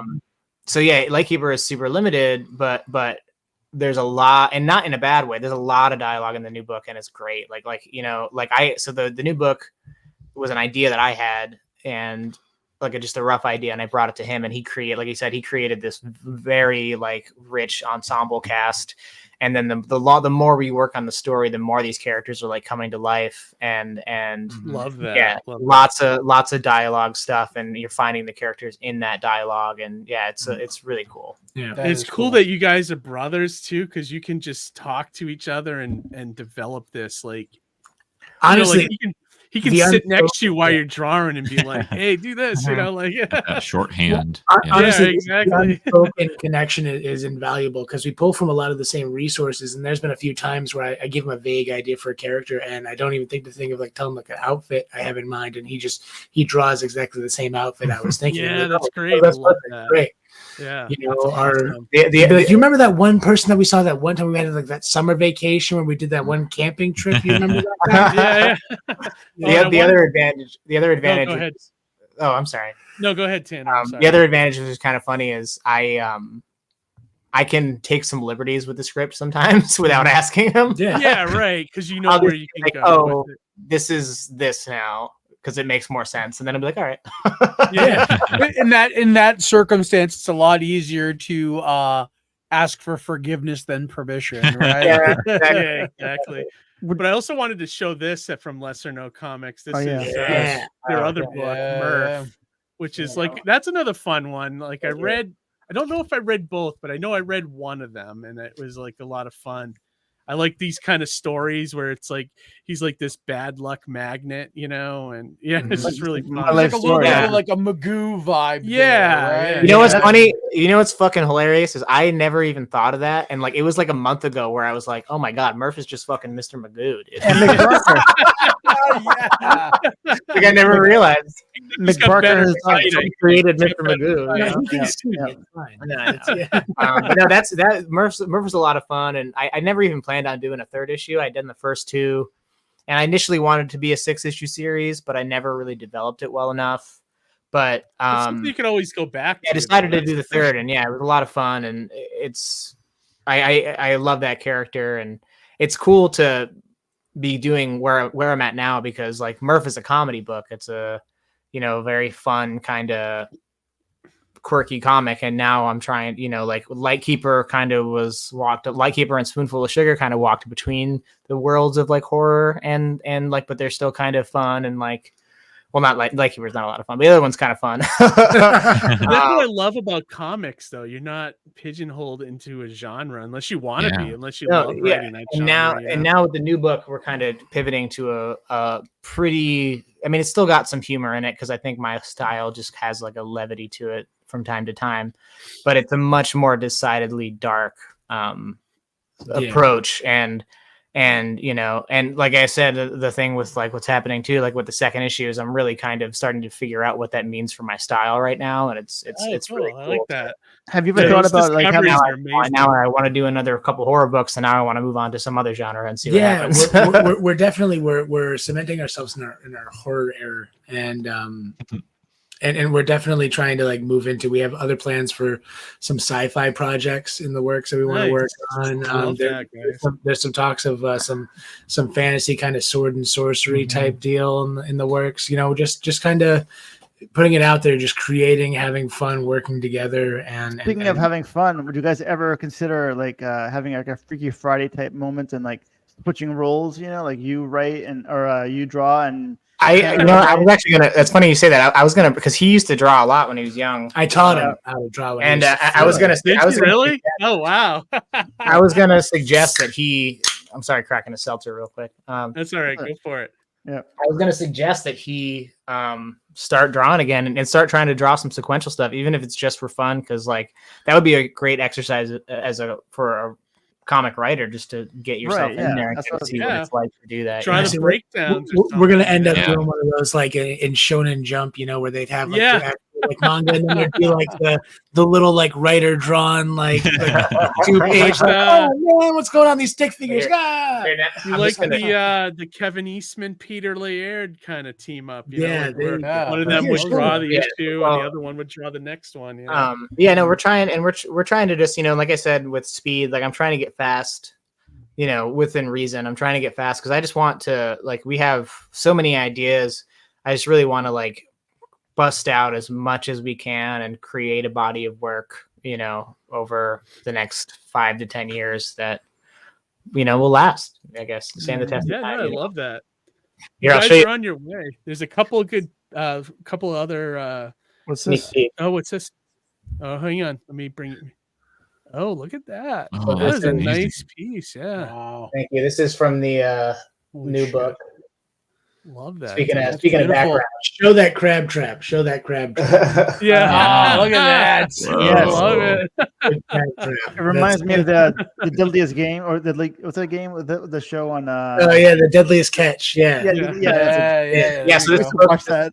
It's not quite as nautical themed as Lightkeeper, but it does take place on a small island in Alaska. So there's a little bit of crossover. A little bit of crossover there. Yeah. There's, You have a whole collection of like nautical stories. Yeah, there you go. Roland said reminds him of 20,000 Leagues.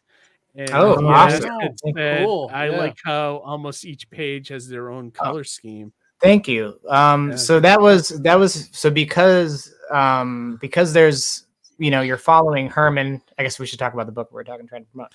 So it's following Herman in the modern day. I chose to have this, very blue kind of. I do a lot of monochromatic palettes in general, but I chose this blue. But then because we were doing this flashback stuff, I decided to when we're in the past, it shifts to a decidedly orange palette. So there's contrast between the two worlds. And then eventually they do meet, towards the end of the book. So I really tried to use color as a strong storytelling element. Yeah, I definitely say this book is where Tanner's really starting to step into his game with coloring, and his coloring game has been growing almost as exponentially as his art has. Because every time he pulls out something, it's something I'd never even expected him to be able to pull off ever. I love it, dude. I'm excited to see what you guys come up with for Mighty Mascots after looking at that story. Yeah. And it's a fun project. We're looking forward. Yeah, that's gonna be, and that's gonna be fun to go back to kind of like try to be have a little more fun after trying to be dark and mysterious for so long. Yeah, I definitely want you guys to have fun with it, and like I said, do whatever you want, and then if it's anything like I got planned, I'll let you know. But otherwise, free reign. It could take place completely just don't underwater. kill Doxer Bear, like Johnny said. Yeah. I mean, I like the one guy created a new mascot. Maybe we can go that route. That sounds like a lot of fun. Oh yeah. Oh yeah. Yeah. That's one of those. Definitely. Ever since I saw your Mighty Mascots the first time, Keith, it's all I can do is just try to like think of little like knockoff, like kind of like plays on, that sort of a deal. It's such a great concept. That's the fun part, though, Travis. That, but also creating like a parody of it, but also making it a real character. That's the fun part of it. Oh yeah. For sure. No, that definitely there's that degree of parody, but then like when you take it that extra step to breathe life into it, it makes it into its own other thing, which honestly is just a sweet spot, And if you guys create something cool, it's gonna just go into the rogues gallery and make it back, in the major storyline and stuff. Yeah, the lore, the world, So that's right. We're in the Gleason verse. That's exactly. Got me in anytime. I haven't even tapped into the fast food mascots yet. That's shit. Well, maybe.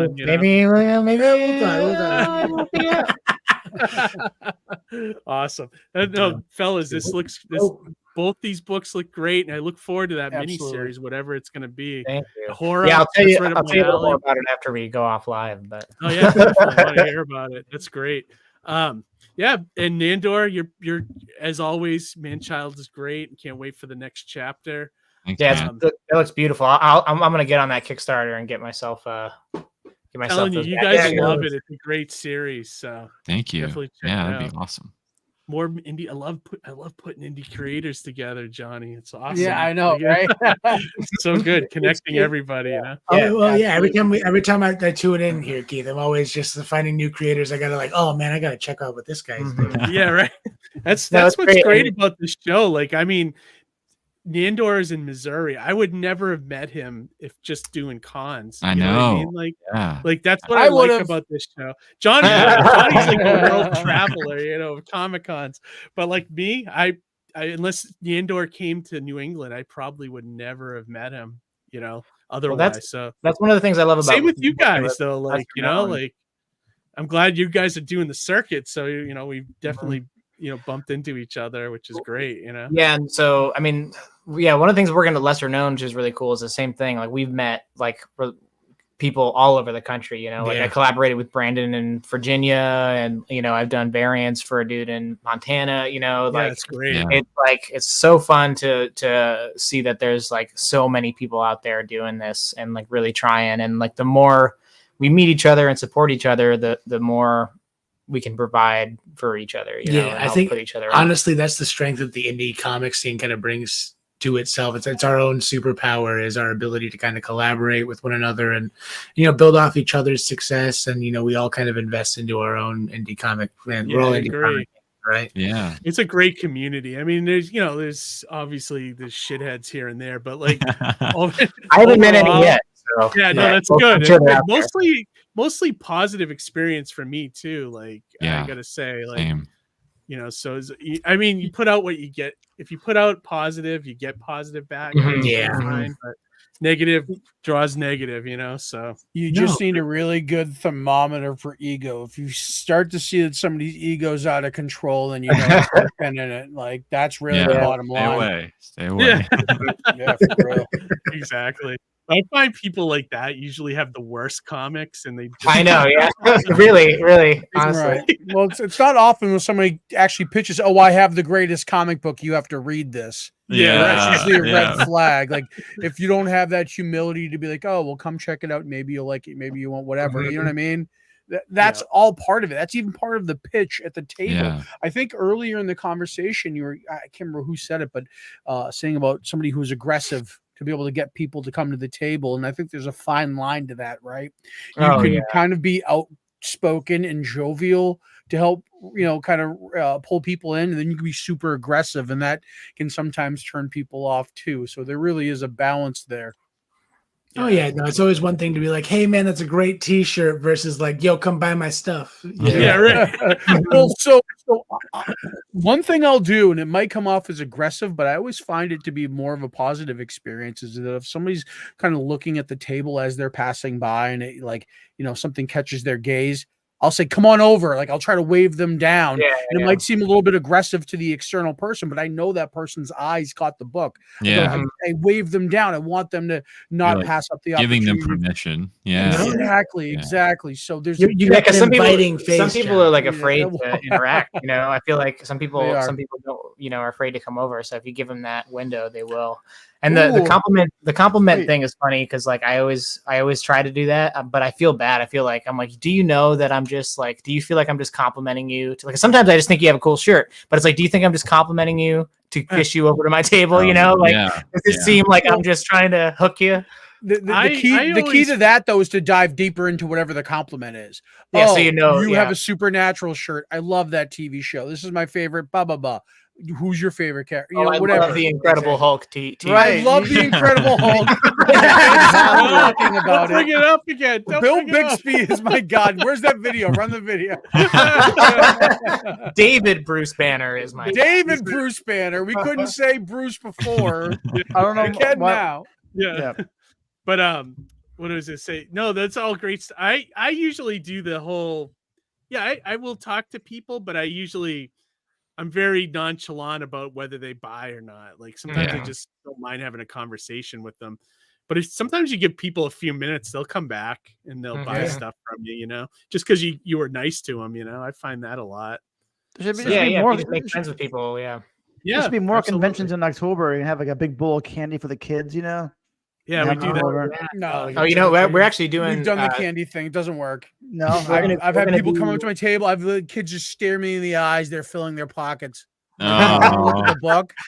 That's the downside of free stuff is a lot of people are just going to be like, all right, great, thanks. Fuck you, I'm leaving. Yeah.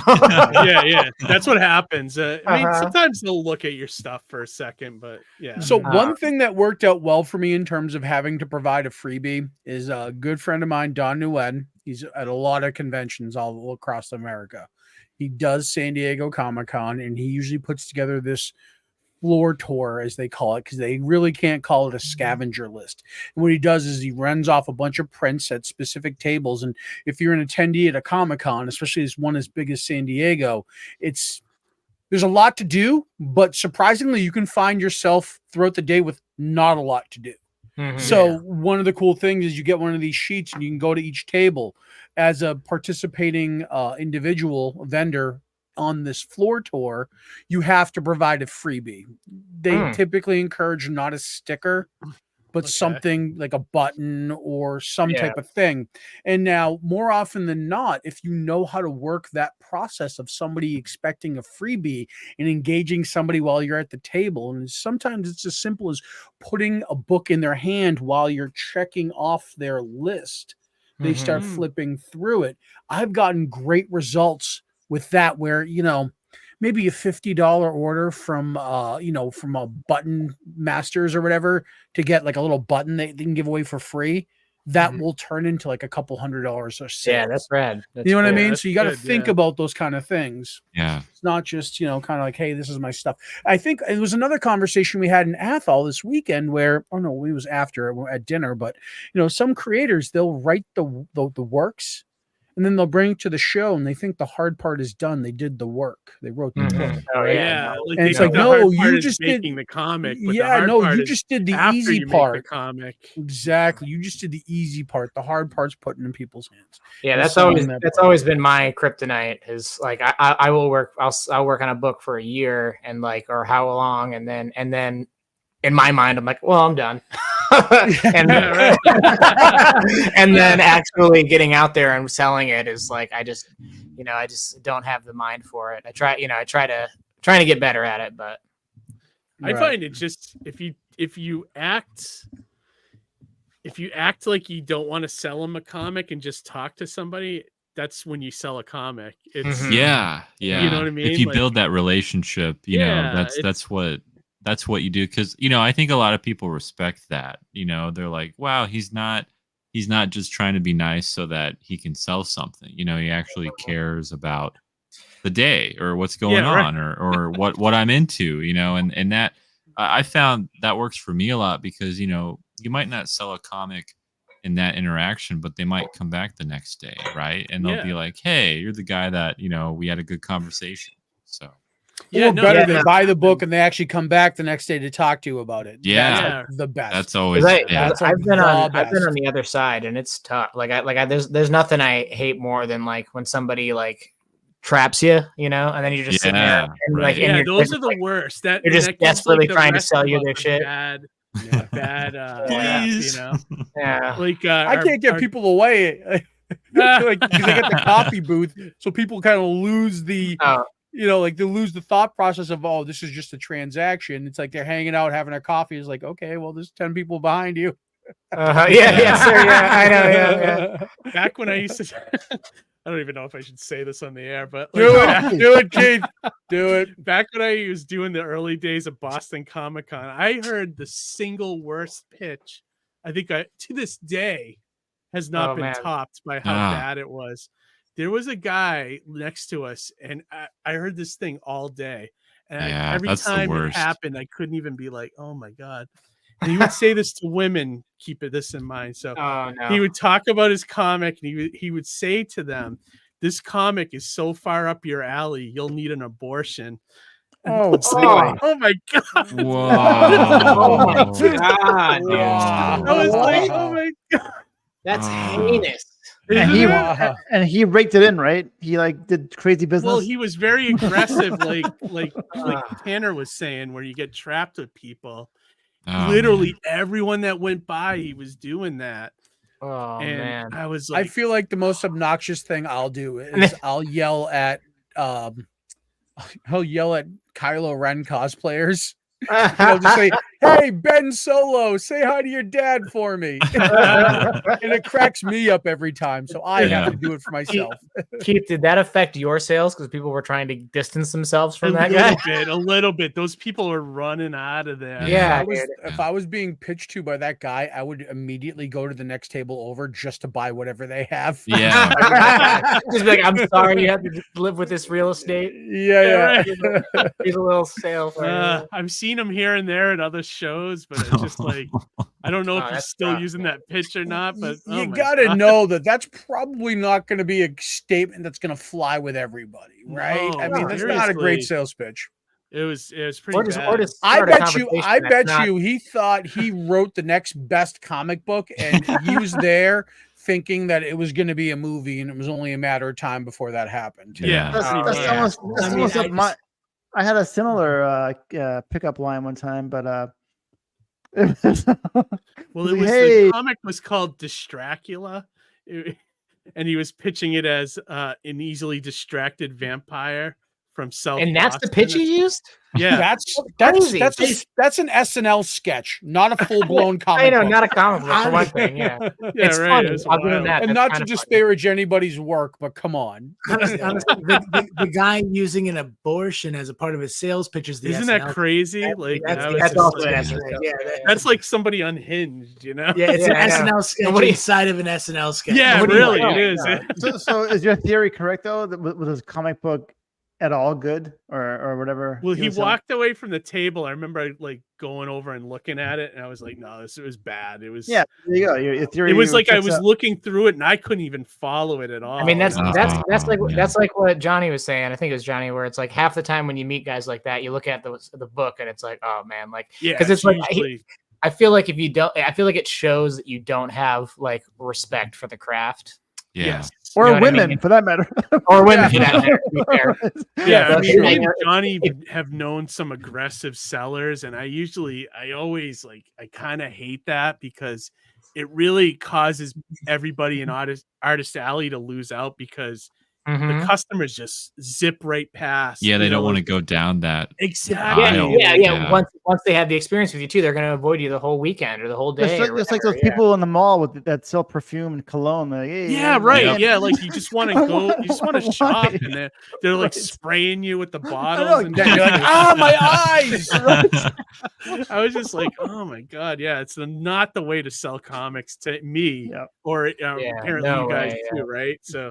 Like I hate that. Like I'm not buying a car. Like back off. You know, like, just like you know what I mean. Like it's just too much. Like that's why I go the opposite, and I allow people to just come in on their own, and then and when I know they're looking at it, that's when I'll say something. You know, that's the way I roll. You know, I like to bring my original pages, like a bunch of them, and just have books for people to flip through. So like I just tell people come over and look at the work, you know, and just like kind of tell them about what we do. And then you just talk, and then whatever, you know, if they're interested, you know. But I feel like just having just more like I'm sharing my work with you instead of trying to sell stuff, you know. Yep.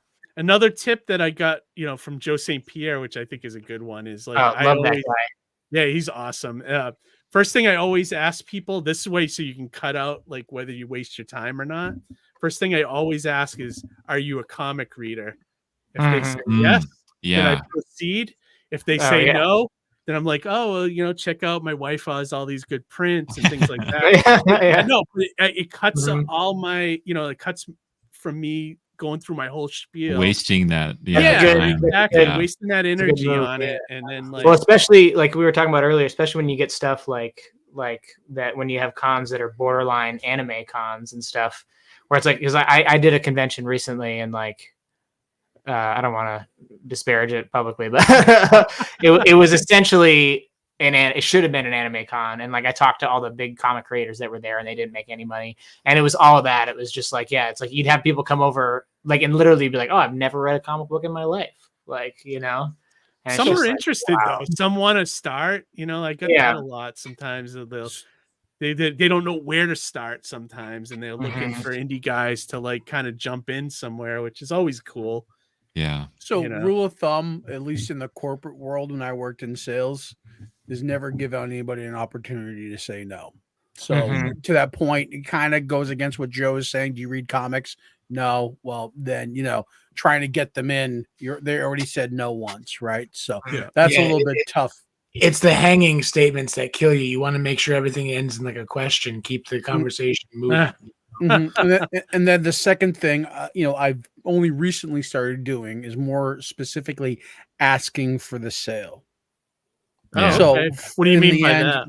So like, just kind of having a finite statement at the end going, you know, like, do I have your, you know, but, or it's a good way of phrasing it. Like, do I have your sword? Yeah, exactly.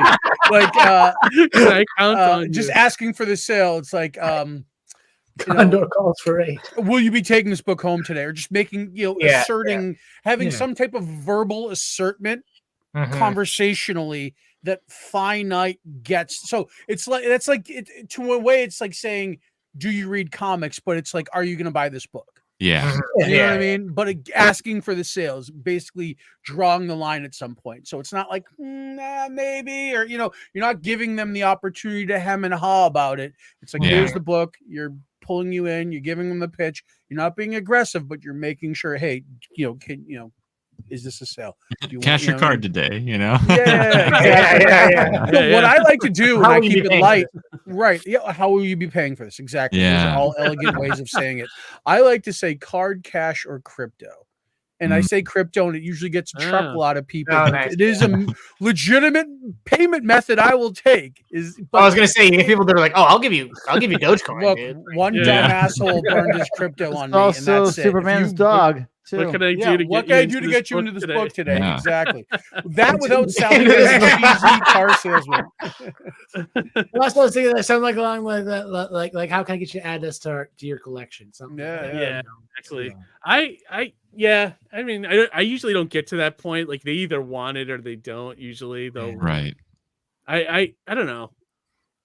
I do like a nice. The other good thing I've been noticing, like the more issues you have of something, is makes your sales easier to sell to people because I think they're more confident in the fact that you are delivering like a complete series rather than having one or two books. Long gone are the days where people are rapidly buying number ones because they think of, you know what I mean? Like I'm finding because I have almost 10 issues now, people are like, yeah, let me do this. Well, it's an interesting side of it because but yeah, we're about to do a 4-issue series, and like part of me, like, I don't know, I'm uncertain about like the benefits because like we're just gonna have it done anyway, so I'm uncertain about the benefits of like, you know, I'd like to maybe work on with lesser known comics like a subscription basis, like, you know, you sign up at the beginning of the run and then you get it every month or whatever, you know. But like, yeah, I worry. A way to guarantee sales through the whole thing. That's what I was thinking, is kind of offer like that. pay for them though, all now, you might have better luck. What'll happen probably is you'll finish that, and then the graphic novel will be a big seller for you at every than the single issues. So I'm finding that out as well. That because like when I was at Alterna, they never wanted to do graphic novels. Mm-hmm. So I never did graphic novels with Mighty Mascots. But then as soon as I got out of that contract, I did a graphic novel of the first 3 issues, and that sells almost as good as the singles now. Yeah. And I was like, it's honestly it's a binge culture these days. Yeah, you leave a lot of money on the table not having the trade, I think. Yeah, so I think what we're gonna do is I still would like to do the issues just because they're written as issues, and I like the single issue. Yeah, you'll get somebody to advertisement as well. But basically do the 4 and then just immediately collect it and sell it like that way from then on. You know what I mean? Do that and then do a group price for the 4 issues if they want to buy the 4-issue set. Yeah. Do something like that. That'd be great. Oh, it's all good talk, fellas. I didn't know we were going to get into a Comic-Con selling discussion. I got my notes going on over here. Yeah, right. I know we're trying to hit. I'm trying to do like a very big con year next year. Like I'm gonna stop pussyfooting around at little conventions and start doing some of the bigger ones. We are going to sit down. There you go. Come up with Look out! Here come the tour. You know, that's great. We're gonna have both of our names on the tables. It's gonna be great. It's gonna be. I love awesome. it. I love it. You guys gonna do Haverhill again? Like, did you get that email today? I just got it today. No, did they? Oh, they sent one. Oh, I didn't even see that. No, do we get iced out, Keith? No. She might have met. I got it forwarded from Mark, so she might have just sent it to Mark because he might know them or something. But so they're planning it out. He's doing. Speaking of which, so Mark's gonna do variants for the series we're doing right Mark now. Mastel Cool. Mark's a great guy to know. Mark's. He's fantastic. I got to go. Him and Mike Dobbs have been hanging out with him a lot. I got to meet Steve Bissett because they're friends. Oh, nice. Yeah, that's great. Yeah, I think you told me about that at that. That's awesome. Yeah, we went to the Norman Rockwell Museum Mad Magazine exhibit together. So I got to, not only did I get to meet him, but I got to walk through a cartooning museum with him. It was awesome. Cool. That's so fantastic. Cool. Yeah, well, the last time I was there, they had a Hanna-Barbera exhibit that was pretty awesome. I was like, it wasn't enough for me. I wanted more. I wanted more. Somebody told me for a Hanna-Barbera. You'll catch me at every con I'm at looking for some. Somebody told me they had an Alex Ross exhibit. They were shockingly low on Hanna-Barbera's World of Super Adventure and Johnny Quest stuff. There was a little bit, but not enough for me. I wanted the whole exhibit to be that, you know. I always get a lot of Scooby-Doo and Flintstones. They had a little bit of. They had a lot of Flintstone stuff. That's cool. It's gotta be the old Scooby-Doo. I love the guest appearances. You know, I love seeing animation cells. One of my really crown jewel wishes for my collection is some Batman the Animated Series cells. Yes. I saw some at WickedCon, but I didn't have the money at the time. That's awesome. Yeah, I'd love to get a cell of that myself.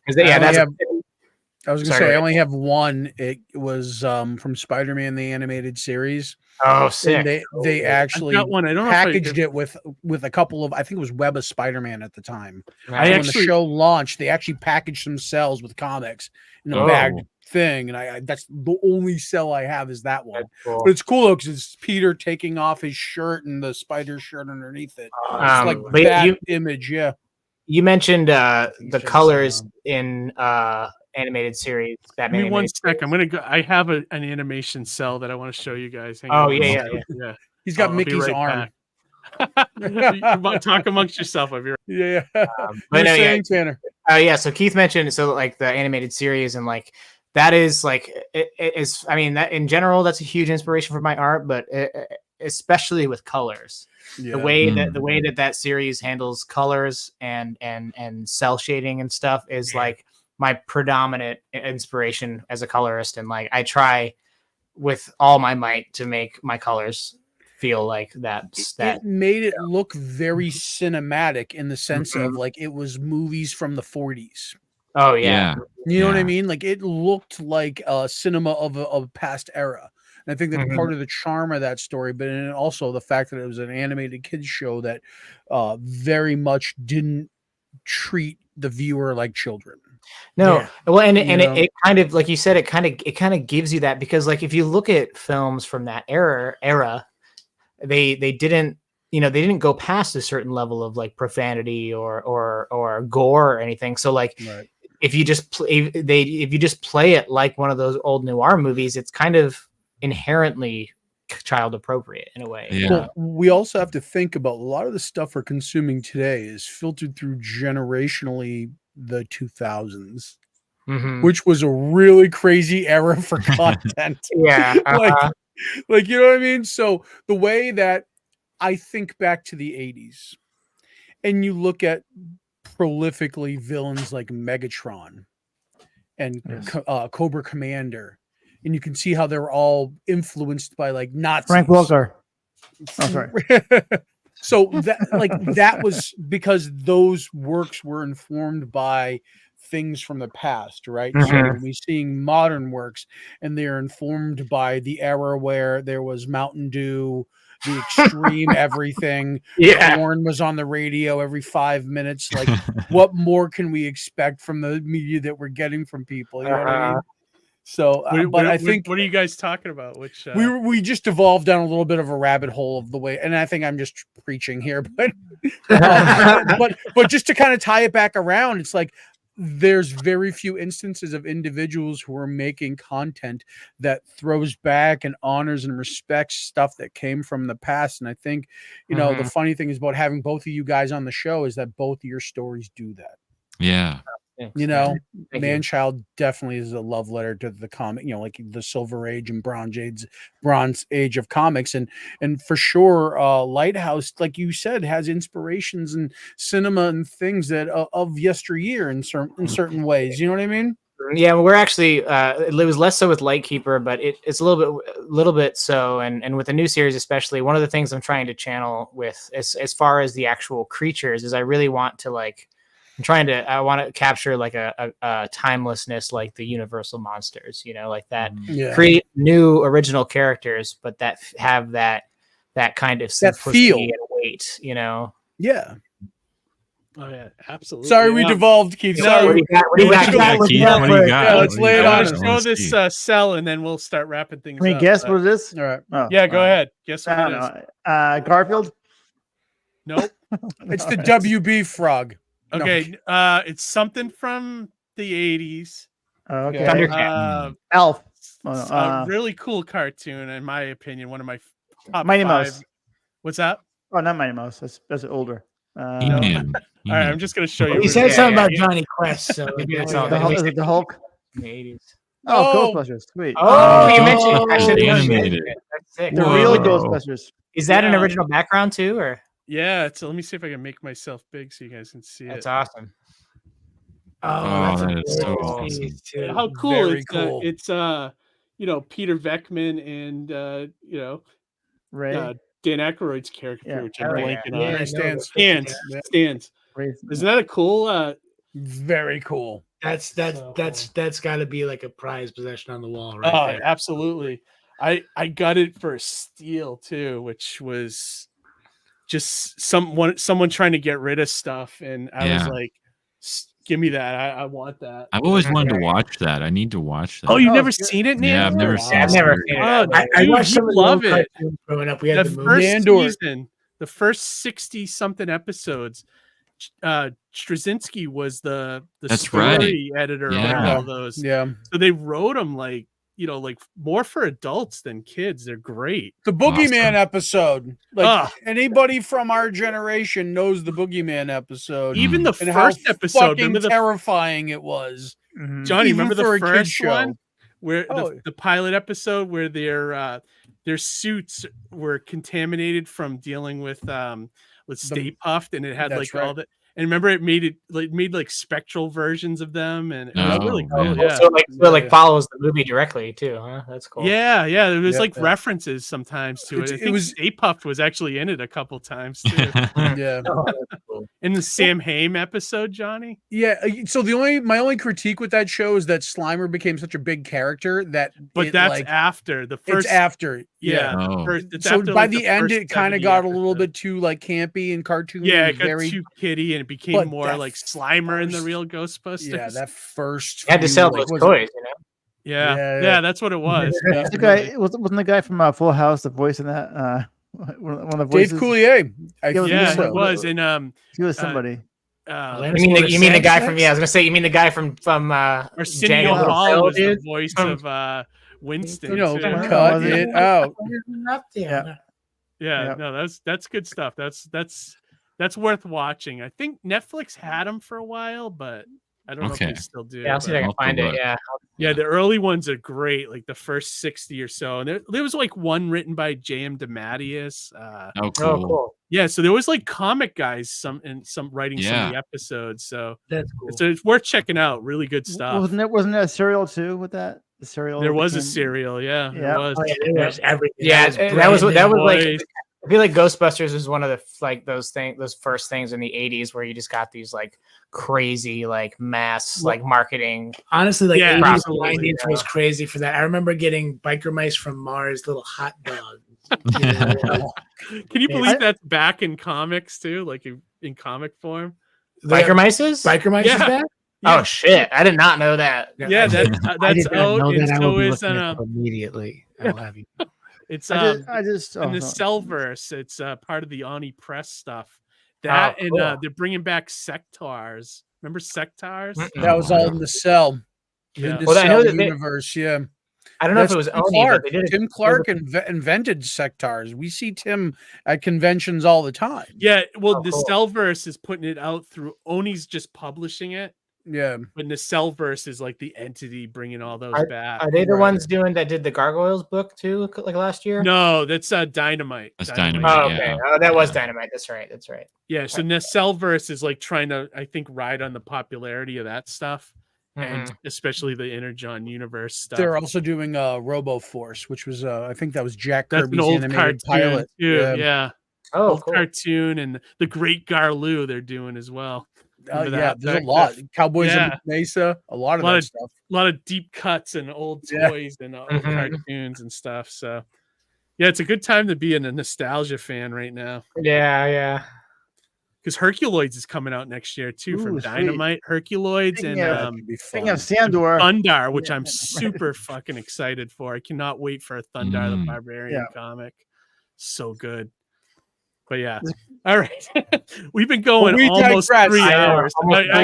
I know everyone's I gotta be up at 6 o'clock in the morning. And if we start talking about cartoons, we'll be going till 2 we'll go all night. The conversation's too good. That's the problem. We're all buddies. That's why I gotta cut it right now, guys. You guys are great guests too, and we're always glad to have you guys on. Thank you. You know what I mean? So we appreciate you guys. You guys are great hosts. Great host, right back at you. It's a pleasure to come up. I actually made a point to tell because the last time I was on, I told my girlfriend I was like, it'll be like an hour and a half, 2 hours. I'll be right back. And then we talked on the podcast for 2.5 hours, and then we talked another hour after we went off live. And so I told her tonight, I was like, I got to make these chicken wings now, or you're not getting them tonight. I tucked my son in the bed before I came over here. I'm like, I'll see you in the morning. Say goodbye to Daddy. You're not going to talk to him for a while. We'll try not to keep you guys too long. But before we close up the stream, please share your social medias, and also mention to the audience that all the campaign for Man-Child is in the description of the video. So if you're watching this tomorrow, check that out. And then I also put a link to the lesser known comics site where you can pre-order Lightkeeper from the Ogle brothers. Check that one out. I recommend. I read it today. It's great. So check that out. And then also check out Man-Child's great too. I read 1 and 2, and I've already backed for number 3. So I can't wait to continue reading that. So, so check that out. And then guys, please share social media, where people can find you, where you're most active, that kind of thing. Cool. Yes. So I'm most active on Instagram. It's just Tanner T. Ogle. That's straight up. I also have a website, tannertogle.com, but I'm trying to be better about posting. Don't post a lot, but I'll always post updates of what I'm working on and as much art as I can find the time to post. Yeah. And I'm also on Instagram, Travis D. Ogle. You can also, we found out you can Google Tanner Ogle Comics or Travis Ogle Comics, and you will find us. You'll pop up. Cool. Yeah, and definitely look. We'll need to be better on the social media with myself, at least with Instagram. It's hard to be a writer and just like, hey, look, guys, here's words. Versus like his sketches, but yeah, no, we're mostly active on there, and then obviously Lesser Known Comics is a great site.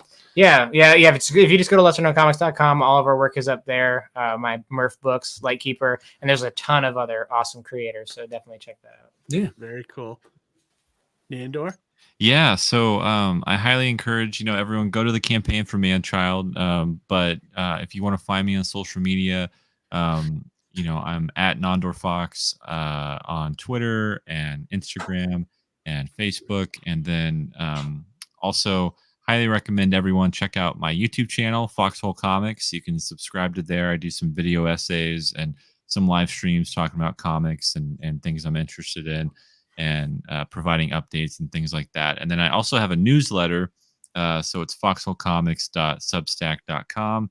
And you can, get up to date with some of my projects and articles and behind the scenes material. So that's where you can find me. And I encourage, those are the places you'll get the most from me. Awesome. Harry, Johnny, anything you guys want to shout out this week? Harry? Just look out for the big hurricane in Florida. After the let's keep our fingers crossed. I know our friend Brandon lives there, right? So I wonder how. Yeah, Brandon lives there. A lot of people we know. Travis, a lot of great shows there. Yeah, we don't want to. We don't want to lose Florida for sure. This is a huge one, so look out. I know, bigger one's coming, right? Yeah, crazy. I know, it's crazy. Let's just hope this one's a mild one. I contacted my ex-girlfriend even and said, like, asked her how her family is doing. It's they live in Tallahassee, and I guess it was thankfully no damage to their property. So, but who knows with this one? Yeah, hopefully it's like I said. Hopefully it's not as. I think hopefully no houses are dropped on. Yeah, exactly. Oh my god. Yeah. When I saw footage finally of the North Carolina stuff, I was like, "Oh my lord!" I can't even imagine being. I just hope Hogan's Beach Shop is still around. I don't know. I don't want to get Hogan's Beach Shop. If nothing else, nothing else survives. Please, God, don't let that one crumble. That guy needs money. How about you, Johnny? Anything you want to shout out? The only thing there's two things I want to do. One is just to let everybody know, since we won't be back on before then, New York Comic-Con, small press, booth number 2040. Come by, say hi to me, say hi to George. Buy a book, don't buy a book, don't matter. It'd be just cool to see you. So that's number one. Number two, our guest tonight, make sure you go back Man-Child number 3. Swing on by the lesser known comics site, scoop the books. We thank you guys so much for coming on, taking time out of your day. Yeah, absolutely. And last thing I want to mention too, couple things. October 28th, Monday, 9 p.m. Eastern, we'll be launching Mighty Mascots number 10. Yeah. You can sign up for the pre-launch now. The link is in the description below as well. And also we're going to be opening up. We'll be putting the link in the chat to join the show. You guys can come on for, a couple minutes and promote your campaigns, promote your YouTube channels, promote your comics, basically. Open mic. Just come in for a few minutes, open mic, and we're just gonna have a party. We'll promote each other and just make sure you wear try your to get a strong start to the campaign on that night. Yeah. If not fund the whole thing that night, hopefully, because I'm doing a really low goal. So awesome. There you go. That'd be great. So Hell yeah. so hopefully we'll see. We'll If you fund, I'll pop a bottle of champagne and drink the whole thing. I'll come on. I'll watch just to see that happen. Yeah. To watch. We'll talk about the end of it. incredible. Yeah, Hulk to watch his show. sobriety levels just slowly. Yeah, right. As I slur.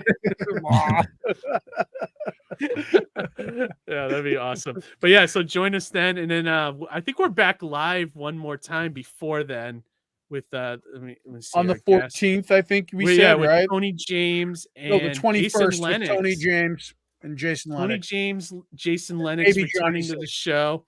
Haven't seen him in a long time, and Tony James, it's been a little while since he's been on too, so it'll be cool to catch up with those guys and see what they're doing. And yeah, that's pretty much it. That's all I got, guys. I'm gonna close this one out. Any last words before we close the stream out? Just thank you guys very much for having us. A pleasure as always. Yeah, always great. Read more comics. Yeah. Let's read more comics. I love Be it. excellent to one another. Yeah. All right. Good night, everybody, and we'll see you in 2 weeks. Adios.